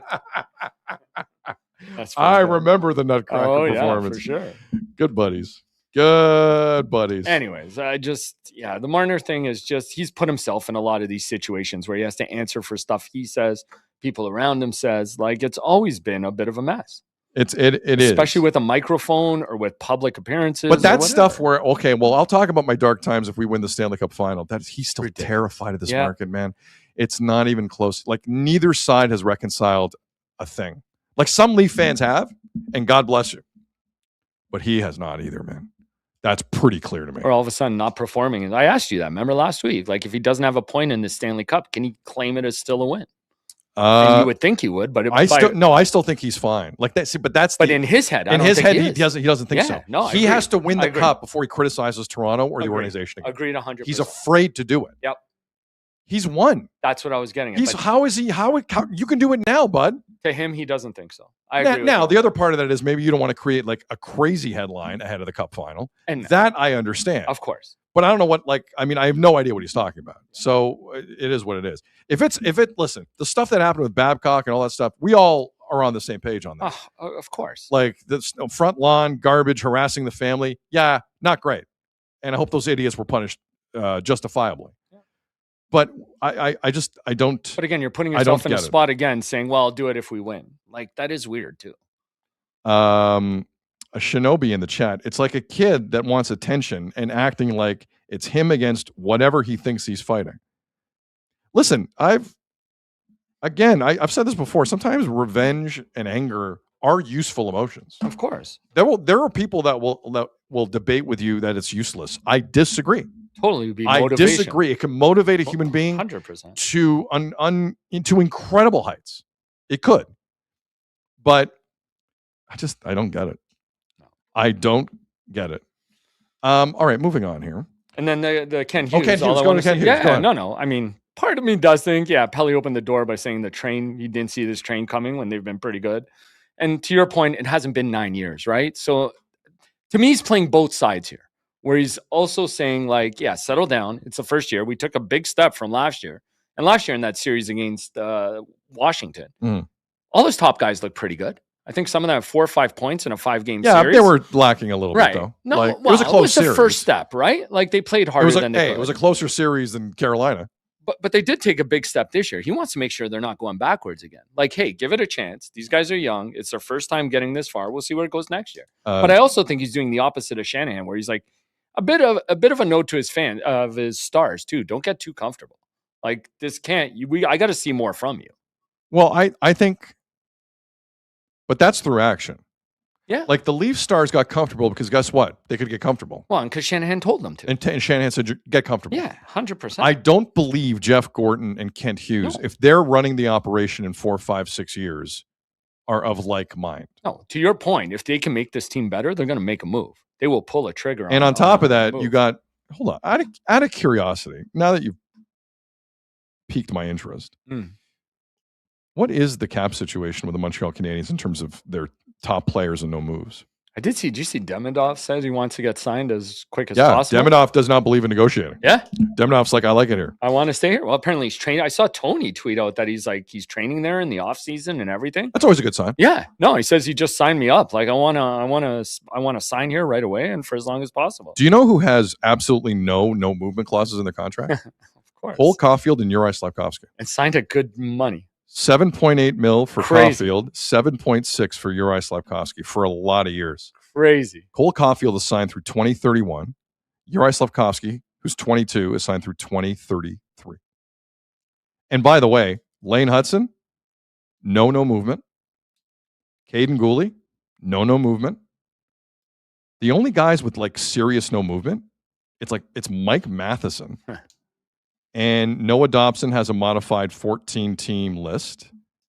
Nick Suzuki has a modified 10-team list. That's it. That's crazy. That's it. Cap. Oh my God.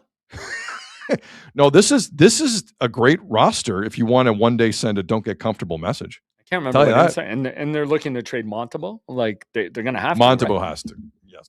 Well, I saw an insider said they have to shop him. Like, of course, and I think some team will take a chance on him. Don't you? I think so. I think they could get a pretty good return for him too. I don't know about the return. I think depending on what the Well, Leafs you don't do, need a goalie. the back. Leafs have 5 goalies they can deal. I don't know what the Leafs are going to do. Jith in the chat. Anger and revenge brought us a new Sid show. Yes, it did. Yes, it did. Jack in the chat. It's called good management, Sid in Montreal. I agree. I agree. It's just weird to see. Jack, I'm just saying it's weird to see. Yeah, it's true. It's weird to see. Okay, anything else Habs wise before we continue here? Oh no, we're not done with Habs. No, yeah. we got more. So Cole Caulfield, like I said, 2 even strength goals in 19 playoff games. It wasn't pretty at the end. I do like the bluntness yesterday at locker cleanout though for Cole Caulfield. Here's what he had to say. Honestly, I sucked. Like, that's just plain and simple. I want to be a lot better. I expect a lot more out of myself, and my teammates and coaches do too. So, I think there's a lot more out there. Nowhere near satisfied with how that went. So, you're getting tough matchups, but you get that all year. So, it has nothing to do with that. I think I could be a lot better, and there's a long way to go. Hockey God in the chat. Both Caulfield and Suzuki have partial no trades. Suzuki, yes. Caulfield for the next 2 seasons does not. Just so we're clear. Wow. His partial no trade begins in 28-29. Keep in mind. Look, 51 goal season for Cole Caulfield in a really tough hockey market. No empty net goals for Cole Caulfield in that regular season. I have a lot of respect for Cole Caulfield. He was neutralized in this postseason at times in a way that is very concerning to me if you are Jeff Gorton and Ken Hughes running the Montreal Canadiens. Do you think, Azo, this was a one-off on Caulfield? Or is this every postseason something you need to think about with a player, quite frankly, who's Martin St. Louis level small?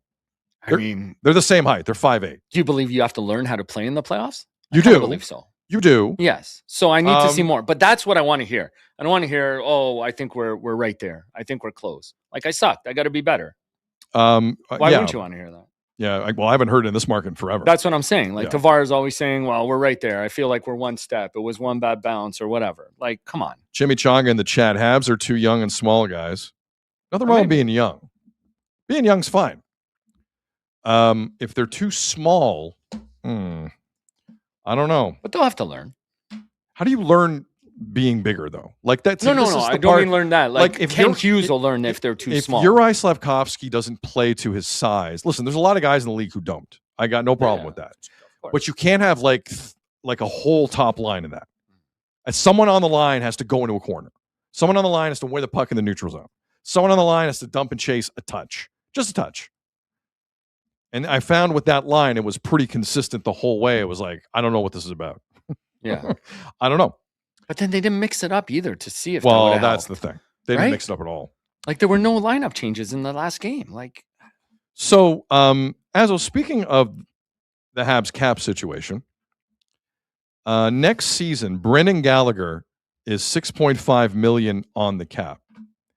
If you were to buy out his final year, Brendan Gallagher's 34 years old. If you were to buy out his final year, I think it's something like $3.5 million next year, and then you're on the hook for another $1 million on the second year.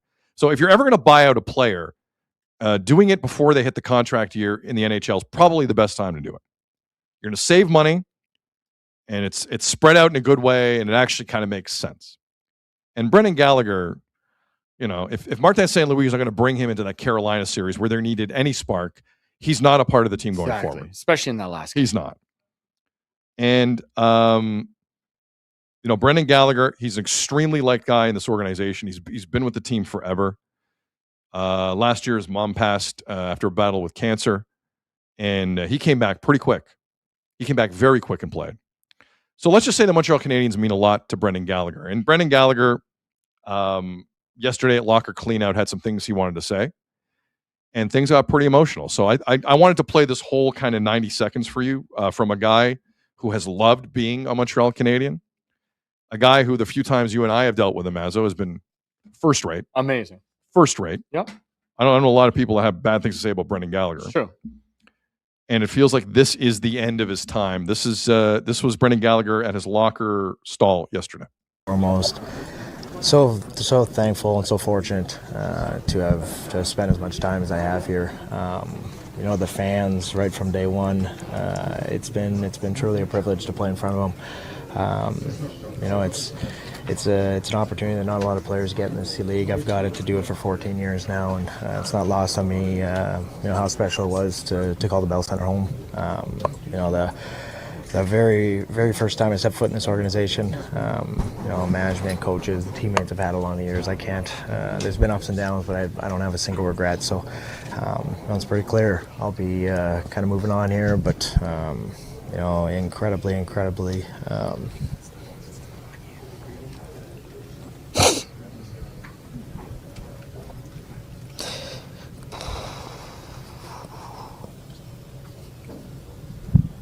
Sorry.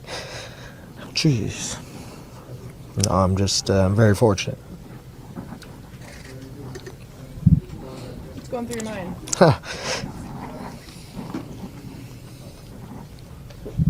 Just give me a second.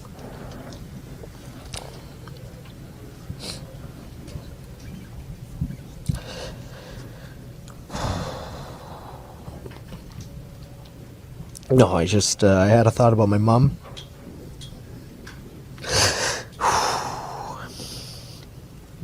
I was just thinking about how the teammates supported me through that, and oh God, sorry. I still get emotional talking about her, but that's just something that always will stick with me. Just give me a second here, guys. Yeah, that's okay, of course.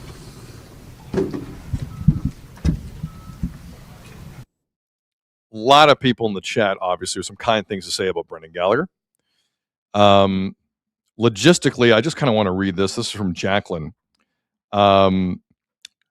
Sick podcast with Tony Marinaro, obviously. Talked a lot about the end of season for the Habs. And Jacqueline reminds us, Tony and Eric Engels said they will trade him to a team he wants to go to. Doesn't sound like they're buying him out. That's definitely an option as well. Before we move on to the next step, any thoughts on Brendan Gallagher? Like, Brendan Gallagher was just a really good Hab for a long time. Of course. And some of those teams weren't very good. For a long time, since Yes. 2012 to 13. Like, that's insane. Like, he's been there through a lot.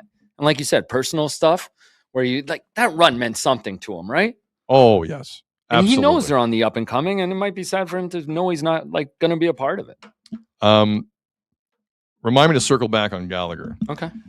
We have some breaking news. The Nashville Predators, after a 9-year search, have found their GM Come on. and president of hockey ops. Whoa. And they have poached the Colorado Avalanche for it. It's Chris McFarland. Whoa. Chris McFarland, the Stanley Cup winning GM for the Colorado Avalanche, has left. Wow. And he is now running the entire shebang in Smashville. He is president of hockey ops and GM. So he will have meetings with himself to decide what happens with the Nashville Predators roster. If there's a National Hockey League team who wants to go shopping a little bit, there is a new vision in Nashville. I'm just going to bring up the Preds roster because I haven't really seen it in a while, to be honest with you. It's a good name for the search party to give the Preds. Holy cow. Yeah, definitely. Now, No wonder it took some time, though. Wow. it took a long. Well, that they were waiting on their guy, and they threw a boatload at him. They threw both titles, and there's probably a ton of money in there too for Chris Are you McFarland. surprised at that? I'm surprised at that. Nashville's going all It in makes like it this? makes sense for how long they waited. It does make sense for how long Nashville But did waited. you see a team like Nashville doing this? Oh, That's- listen, man. The one thing GMs, hockey's funny. The one thing a scout wants to be is an assistant GM. Yeah. The one thing an assistant GM really wants to be is a GM. The one thing a GM really wants to be is president. My guy got both titles. Yeah. If you're Chris McFarland, that is not a lateral move. You have to think about that. He did. What I'm fascinated with is what does this mean about the Avalanche going forward? because Cale Makar is soon going to have a decision to make. We don't know Jared Bednar's status. Cale Makar is UFA this time next year. UFA. They got, they only have 4 defensemen signed for next year. And only 3 signed for the year after that because Makar's UFA. There's some work to be done in Colorado. A lot of work. And I don't know where Nathan McKinnon's head is at. Like, he's not going anywhere, obviously, but like, this is not a young team at all. Anyway, I'm more interested in what this means for Colorado than Nashville. Nashville's got a lot of work to do. That's also an oldish team. Wow. But yeah, president and GM for Chris McFarland in Nashville. So that's the full boat. question: who makes the decision on Bednar now? I would assume Joe Sakic makes that call. I guess they need a Joe Sakic on that team. That's what they need. It's true. Okay, so that's the breaking news out of Nashville. Wow, that's pretty big. 2.5 in the chat. Austin Matthews straight up for Cale Makar. Does Cale Makar fit the Leafs' need for a puck-moving defenseman? I think he does. Oh, a little bit. Does he fit every team's need? Yeah, a little bit. I think he might fit the need. Oh man. I think like this Makar story is creeping up on people. I think we need to talk about this way more. Way more. Could Austin play with McKinnon though? No. Wow. Yeah, I don't know how that dynamic would work. Yeah. Austin, what are you doing? I don't know, man. It's all good. I don't know what he's talking about. It's unfortunate, but we learned some lessons and we move on. Yeah, that's big news. Also, in terms of Brendan Gallagher, back to him. Mm-hmm.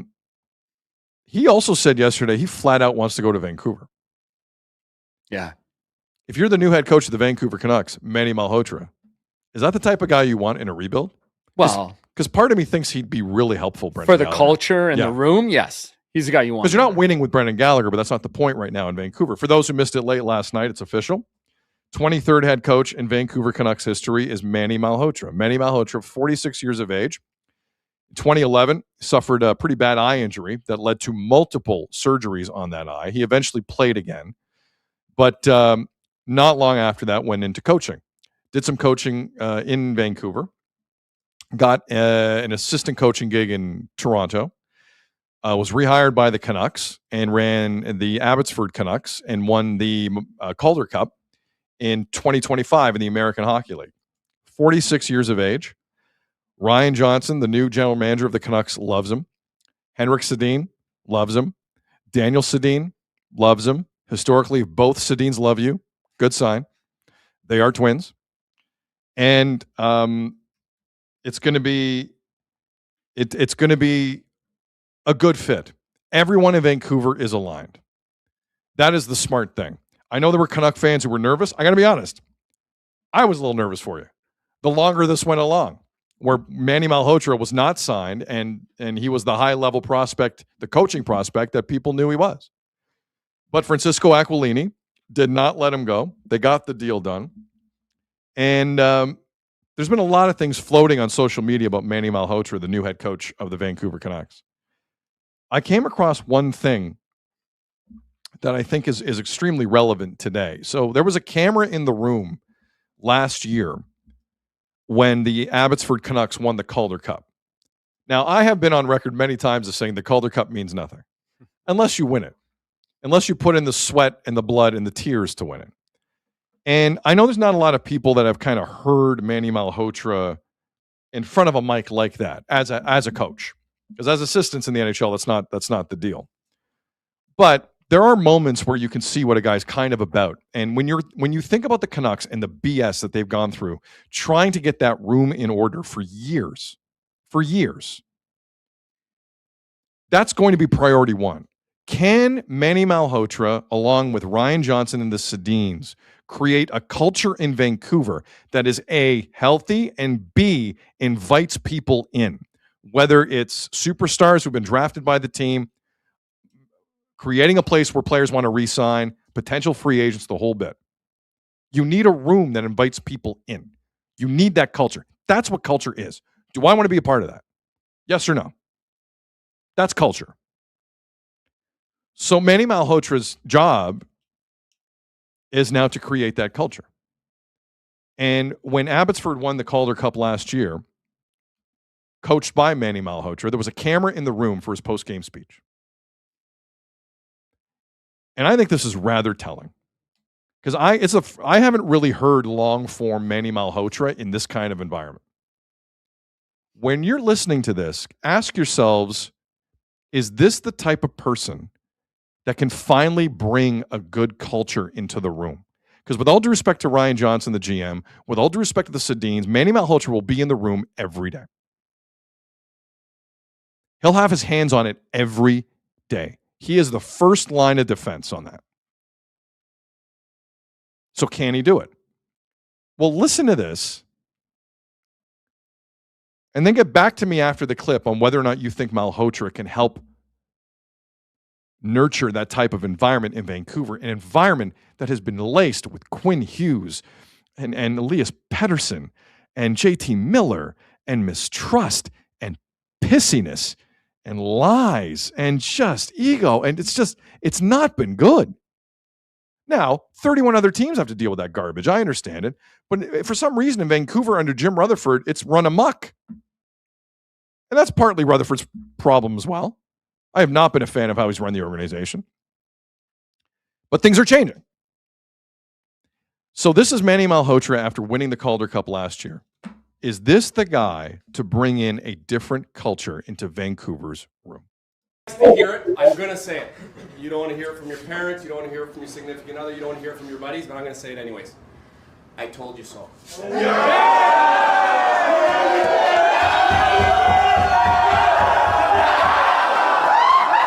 Day one meeting, we talked about every season is a journey, right? The course of a season is a journey. Ups and downs and road trips. So I'm going to speak on behalf of the coaches on how privileged and honored we were to be a part of your guys' journey. It was amazing to watch you guys grow from a bunch of hockey players.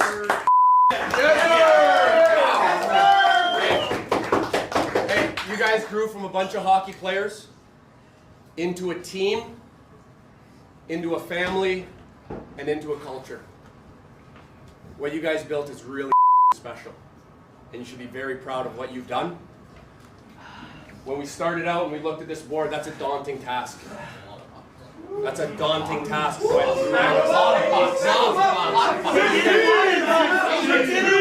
But you guys grind and you grind and you grind and you do what you do to earn yourself that. Congratulations, Calder Cup champions. Manny Malhotra, now officially the 23rd head coach in Vancouver Canucks history, in his element, winning the Calder Cup last year. I have to be honest, if I'm the Sedins, if I'm Ryan Johnson, the new GM of the Canucks, if I'm now Manny Malhotra, the best part about this is the following. The bar couldn't be lower in Vancouver. I'm serious. The bar in Vancouver is so low on leadership, you all have a real fighting chance here to create a even middle of the road culture. Things were so bad. And if it's more than that, the market is your oyster. The lower mainland is your oyster. And I wish everyone their success. The Sedins love the organization. Ryan Johnson and Manny Malhotra have been plugging away at the AHL level for a while. They clearly love the organization. It starts with respect for where you're working. And the entire hierarchy has it in Vancouver now. It's not just a look at me press conference. Jim Rutherford. It's different. And I am rooting for the Canucks over the next several years to find the pieces they need and to have those pieces be mouthpieces for the leadership group up top. Because that's how you build legitimate stuff. There are players on Carolina who know what Rod Brind'Amour is going to say before he says it. I can't speak to Torts. That's still kind of weird to me how that's playing out. But in Carolina, that's clearly the case. Players have to be mouthpieces for the coach, and the coach has to be a mouthpiece for the GM. It all works together. It seems like this is a good plan. I've rarely said this in my life. Seems like Aquilini has a good plan here. Let it grow. Let it mature. Water it, give it sun. See what happens to it. They're all relatively young people with a bunch of hockey experience. Let them try it. I like this. Good luck to the Canucks. Some good hockey fans out there who've seen some garbage for the last several years on all levels. All levels. Hopefully it turns around. What'd you make of that little speech from Manny Malhotra Awesome. there? I think that's why a lot of people had them on their board as a possible coach in this league Yeah. or to take over their team. My only question is, so if there were some contract disputes, whether it was money or whatever, that put a little bit of a fracture in the relationship between these guys? Already? I don't know. I'm just Are asking. you calling? If he was holding out, we expected this like almost 2 weeks ago to get done. Yeah, but like, again, you know. I love it. No, that's what they should have done. You have to figure Promote out from within. assistant coaches. There's like, it's not just hire the coach. Like, who's my staff? Oh, but you got to sign Who your are we getting? contract. Okay. You got to get, well, but like, what's the plan? I was just asking, man. No, I'm just telling you. But you want things done within 8 hours. Because that's what we heard. We heard it should get done within a couple days. I know the ASO schedule. The I'm ASO just schedule is sign him in 8 hours. Okay, second question. I Are they know you. taking his kid now? Now we got some more intrigue for the draft night. Nahet TV writes, GD, that guy is awesome. Yeah. GD is a swear word. Oh yeah, so that's next. So the Canucks take, they're sitting third overall in the NHL entry draft. First round is June 26th. Manny Malhotra's kid, Caleb, is a fast riser up the draft boards, as they say. Is that fair to say about Caleb Malhotra? I think so. You're hearing more and more about him. Jith in the chat. And if he's like his dad, maybe he's a leader in the room. Azo stirring the pot. That's it. Stirring the pot. Okay, now third thing, we got to make it about Toronto. What's his relationship with Morgan Riley? Some people were mentioning how he was an assistant coach with the Leafs while during Riley's tenure here. Like, what's his relationship? Well, Maybe bring you in Gallagher and Riley in as some leadership voices. Listen, I think Morgan and John Tavares are still learning the lessons of the World Championship loss, personally. So I'll give them time. I'll give them time. I give them time. Shocking they didn't win. No, but will Malhotra want him? Shocking. Is what I'm asking. Listen.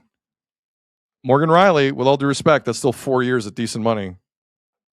You know, I don't know. I think for a rebuilding team, if you told me they were bringing in guys with BC ties and Morgan Riley and Brendan Gallagher, I think there's worse things you could do. 100%. Now, does Morgan want? You know what the best thing about this, especially as you're trying to reset the culture. This Morgan Riley story is amazing to me. We haven't heard him say a damn thing. Right. Well, he's been busy losing at the World Championship. Everyone is setting the scene for him to wave. I have no idea what he's going to do because they haven't addressed it yet. But every insider's addressed it almost. Have you not noticed that? Everyone's saying a +4 at the World Championships. Leave him alone. The pressure. He's a +4. Good for him. The pressure that is low key being applied to Morgan Riley through insiders in the city and this country is staggering. Because if he turns around, which is his contractual right, and we've heard him say he kind of wants to stay. Yes, not once has Morgan indicated he wants out. But I've heard 5 people say, well, they're going to definitely go to Morgan after the World Championships. And they are setting this up to make him the bad guy. Razor Ramon. Yeah. You think Leaf fans are going to take kindly to that? Heaven forbid Leaf fans have it leaked of the person they could get in the trade. Heaven forbid. It's all in the chat now. Morgan for a 4th rounder. Mo's got to go. Like, everybody's just, Mo to Vancouver. Guys, he's made no indication he's willing to. Riley is from publicly. Vancouver. It makes sense he goes there. Like, everybody's, got him out the door. But we kind of saw this last year. And what's changed? So, sorry, we're just getting updates here on the Colorado Avalanche situation. So, Joe Sakic's going to take over. As GM. To no one's surprise. Yeah, makes sense. Still waiting on Bednar. I'm not sure what Jared Bednar. So did this hold up their postseason or like they still haven't end of season? They have not spoken. Yeah, they're end of season. They have not spoken. Availability. So Avs announced Joe Sakic will resume GM duties for the foreseeable future following the departure of Chris McFarland. And Frege is reporting Bednar stays. Oh, okay. That's like 51 seconds ago. Wow. There you go. Elliot Friedman, there is word Jared Bednar is staying as the Avalanche's head coach. Whew. Vegas loves that. Vegas are fine with that. Edmonton doesn't. No, Edmonton doesn't want that. They need a coach. Okay, Jared Bednar's staying. I didn't see that coming. The longer this went on in Colorado, you knew the Chris McFarland stuff was weird, but I did get the feeling there was something going. Jared Bednar's on a bit of a hot seat. Yeah. Wonder how Cale Makar feels about that. That's a great question. It's a great question. Oh, boy. Do we have to mention Zach Werenski won the Norris? Really? Yeah. Good for him. Where was the voting here? They haven't had a lot of draft picks in Colorado that, what's the word I'm looking for? Play well. Yeah. But he has. Zach Werenski, that was the Mitch Marner draft, Zach Werenski. He was on the board. Yeah. The Leafs took Marner, by the way. Bouchard finished fourth. Your boy finished fourth. Hudson sixth. Hughes seventh. One more time in the order? It's funny. I'm not seeing 2 and 3, but Bouchard finished fourth. There's no 2 and 3 on the voting? No, not the one I'm seeing. Hold on. Now I'm beyond curious. I'm seeing it on X. Yeah, X is always reliable. I was reading Specs tweet. I don't know why. Cale Makar second, Rasmus Dahlin third, Evan Bouchard fourth, Moritz Seider fifth, Quinn Hughes seventh. That's crazy to me. He is hated by everybody. No kidding. That's less contract negotiations. Oh my goodness. No, the writers hate it. Wait a second. Matthew Schaefer 12th. 12th? I was just looking at that. Behind Heiskanen? Hold on. Eric Carlson, Matthew Jack Schaefer, Sanderson. Matthew Schaefer behind Lane Hudson in Norris Trophy voting by like 6 places. Behind Darren What the Radish. hell is that about? Behind Darren Radish. Listen, good story. Not better than Matthew Schaefer. He's the guy who scares Get me. out of here, man. What? The writers, hockey writers who don't watch hockey. Welcome to the NHL. Yeah. Chris in the chat. Will Sid ever wear a t-shirt? No. You don't want to see me in a t-shirt. I've been working out. There was a lot of positive tweets about your sweater. A lot of people liking the sweater. Oh, like a little cream look today? Yeah. There you go. I do look delicious. The Norris voting is insane, though. That is kind of crazy. Matthew Schaefer 12th is nuts. That isn't ridiculous. Quinn Hughes at 7 is hilarious to me. He's so hated. It's true. That is crazy. Oh, that's great. Oh, man. No Sanderson votes. Jake Sanderson was 10th. Jake Sanderson was ahead of Matthew Schaefer for Norris Trophy. Sorry, I like Jake Sanderson. Matthew Schaefer's top 5 this year. You got to be kidding me. He's 12th? Shut your face. Ridiculous. Okay, that's an interesting development as well. So what else do we got? Just seeing another tweet from Rick Dollywell. At the NHL Combine in Buffalo this week, the Canucks will be taking defenseman Chase Reed to dinner on Thursday night. Chase Reed? Who pays? Does it depend if they sign Aquilini's not him? paying for that. Yeah, no kidding. Aquilini's not paying for that. I think there's 2 defensemen in this draft that are going to make people look really stupid. Really stupid. I don't know if they're going to make them look Cale Makar stupid, but really stupid. It's definitely a possibility. I'm team blue line the whole way, man. Dude, you got to have that on the back end. Leaping Lanny Poffo. Where was Quinn? Quinn Hughes finished 7th in Norris Trophy voting. That's almost mind-blowing. 7th. Behind Evan Bouchard, the worst defenseman I've ever seen. Evan Bouchard, I hate the Norris Trophy. I hate it, man. You can throw, where's Eric Carlson? Eric Carlson's on the list. He's 9th. Eric Carlson gets votes. Evan Bouchard gets votes. They don't throw a hit all year. All year. How many times this year did Evan Bouchard have a guy clean behind him? Clean. And not even out of the penalty box clean. Just huh? What's that? I find it amazing. The Norris Trophy might be, when you really break it down, the dumbest award in professional sports. Dumb. It's like the Lady Byng is the most useless trophy. Yeah. The Norris is the dumbest in how people vote for it. Dumb. Crazy. Edward in the chat. Quinn Hughes can't play in his own end at all. Yeah. That's not how why these guys are paid. I get it. But some of these guys are just egregious in their own end. But if you want to win, you need a guy who can play in the back end. Yeah, you do. But you need one of those guys. You need the other 5 to like hit a guy and get the puck out and play defense and deal with the neutral zone.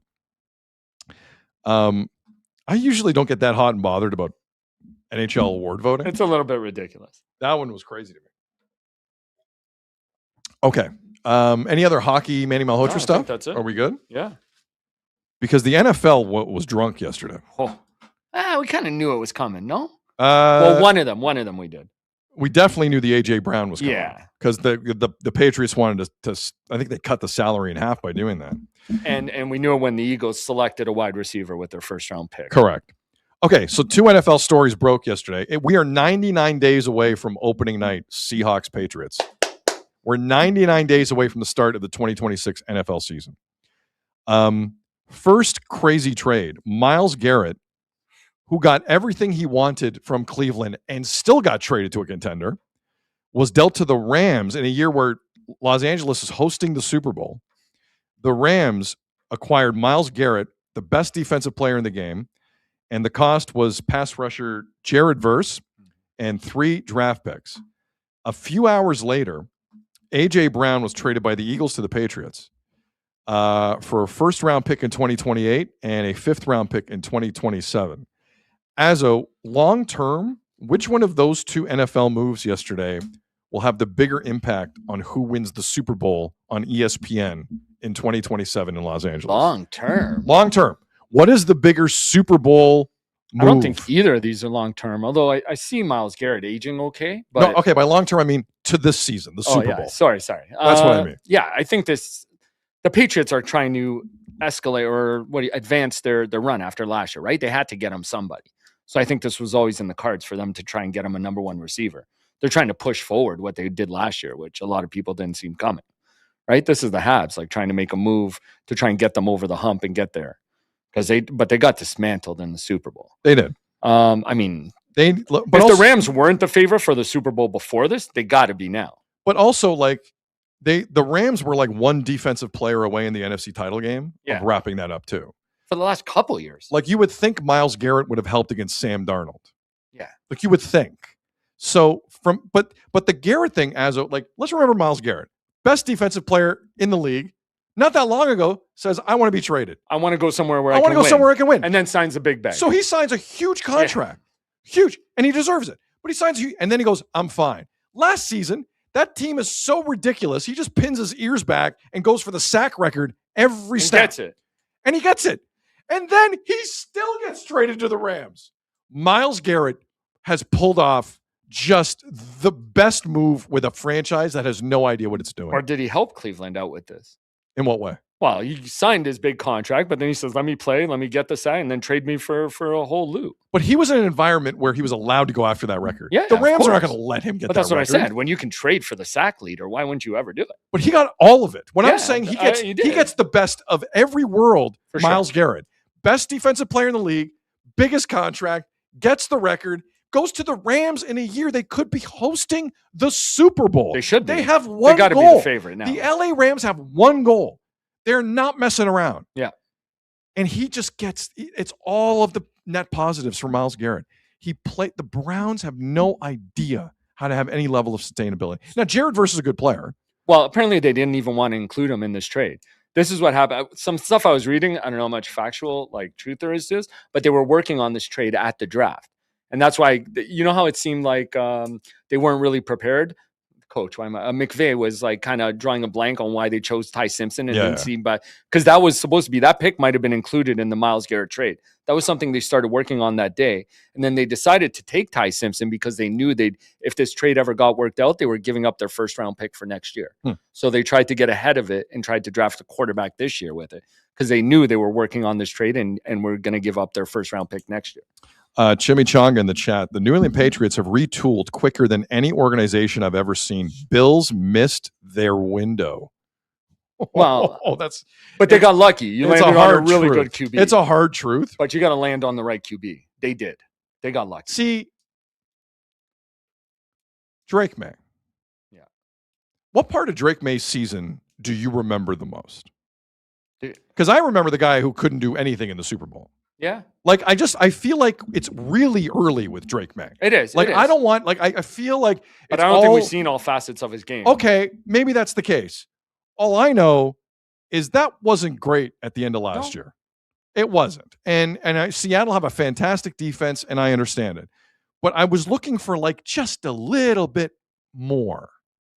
And I don't know if A.J. Brown is the guy to give it to you, because that guy was upset with everything that happened in an organization that was winning.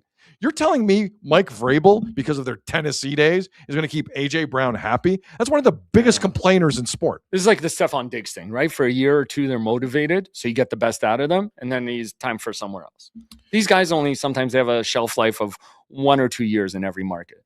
But Drake May had no real weapons last year. Like, no, but all I'm saying is, like, I don't even think he hasn't started running yet. Like, they don't call too many run plays for him, and he's got speed, man. He can run. He could be the next Josh Allen. But they also have guys like Travion Henderson is going to be. You would hope. I don't know. Like they already have some weapons on that team that have to be unleashed properly. Yeah. But That's I mean, true. and I know some fantasy football managers were very frustrated with how Mike Vrabel handled like the Travion Hendersons of the world last year. But they have a good base. They have a very good base. I just don't know if I don't trust AJ Brown after some of the garbage like him reading on the sidelines. Yeah, he's a weird dude. Every Jalen Hurts lot of leak these guys came from the same guy in Philly. Who do you think it was? The guy not getting the ball enough in his mind. It's the most transparent thing. Who made a in public sports. display of yes. it? Yes, yeah, of course. AJ, if people in New England think AJ Brown is going to be now, once upon a time, Randy Moss went to New England, played pretty well.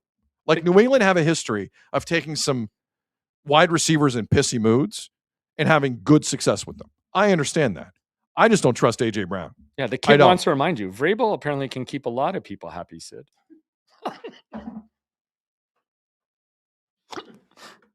No comment. It's pretty good. It's pretty good. Anyways, I'm just saying their run last year had to go out and do something to try and, because they didn't do anything on offense for a while besides drafting guys and hoping they'd show up. Andy in the chat, Patriots way, shut your mouth, do your job. Again, I think when these guys come in and they're motivated, they want to prove why they were malcontents wherever they came from is something. By the way, speaking of the NFL, can I bring up one more thing with you that I wanted to yesterday? Yeah, of course. Did you see David Pagnona's report on what the NHL national TV schedule looks like next year potentially? No, actually. You didn't I see didn't this? see this at all. Look it up. No, don't know. I'll tell you right now. Okay. Guess who's back in the game on Monday nights? Oh. Bell. Wait, what? So David Pagnona, on Friday, I think it was Friday. What? Says the national TV schedule next year in Canada will involve 2 streaming services.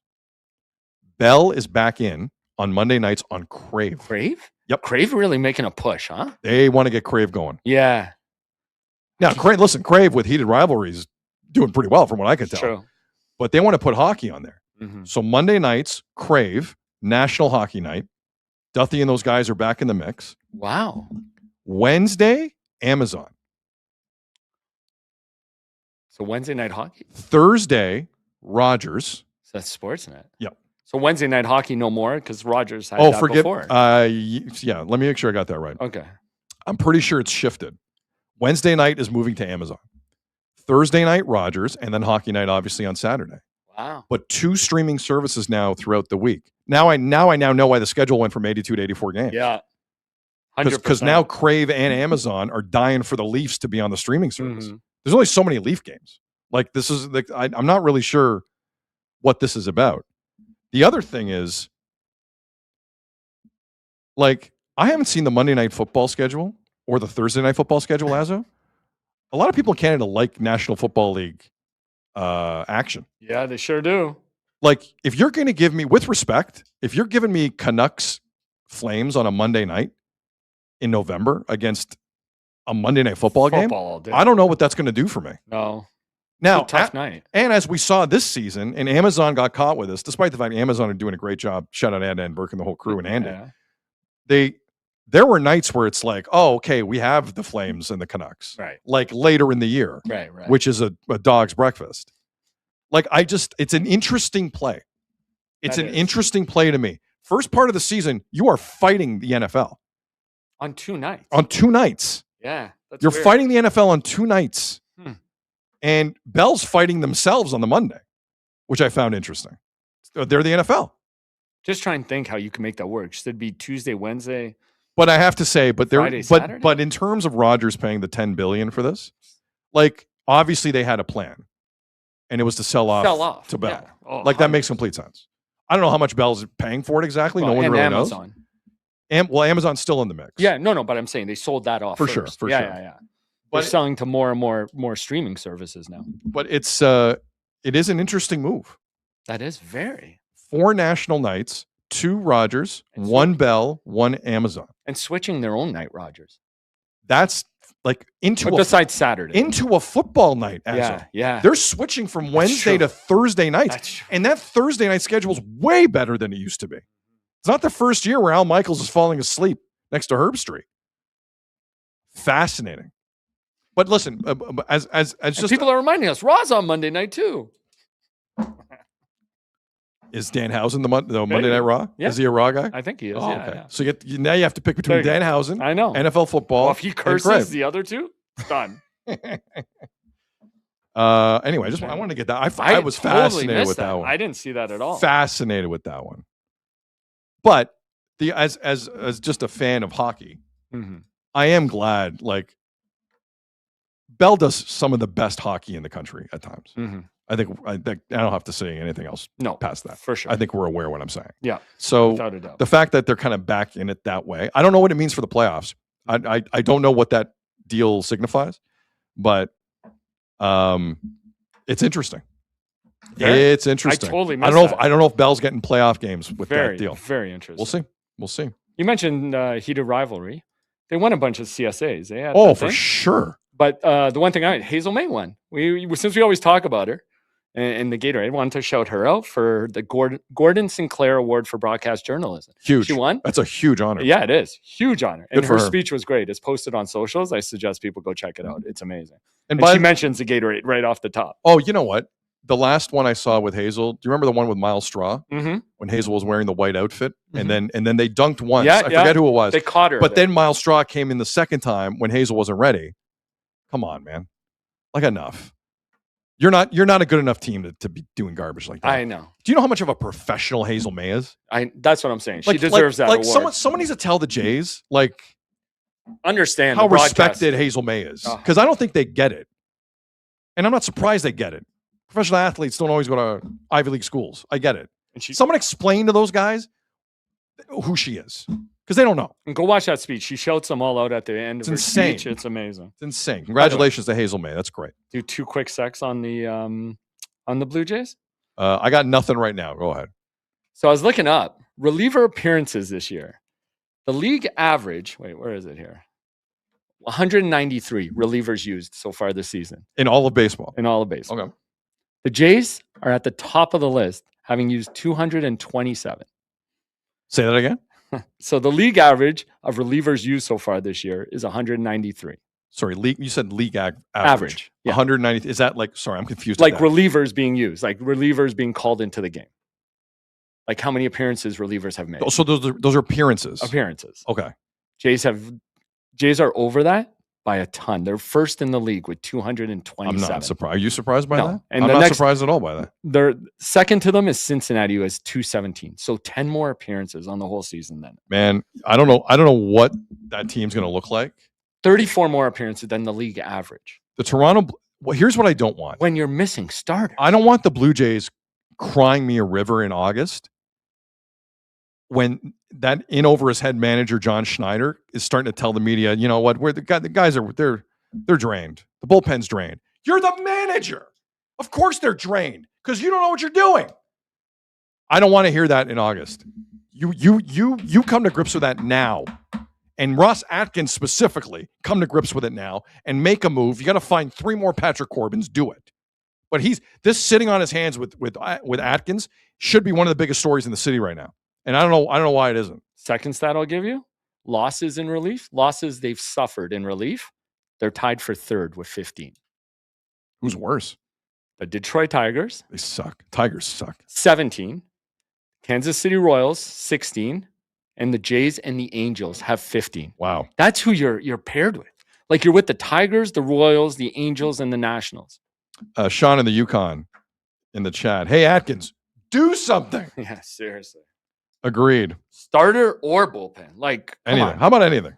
Yeah. How about anything? All right, that's a full show, Asa. It is. Anything else? No, that's it. All right, Just we're hit good. like and subscribe, please. We appreciate it. I get a penny for every like or subscribe. Half a penny. Half a penny, right. That's why I need both. Tough times. That's why I need both. Half a penny. That was a tough negotiation for you, the half a penny.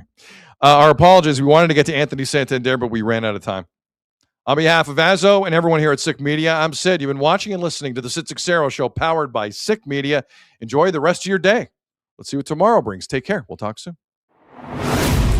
And that's a wrap. Hope you don't miss us too much until next time. Follow the Sid Seixeiro Show on YouTube, X, Instagram, Facebook, and wherever you get your podcasts.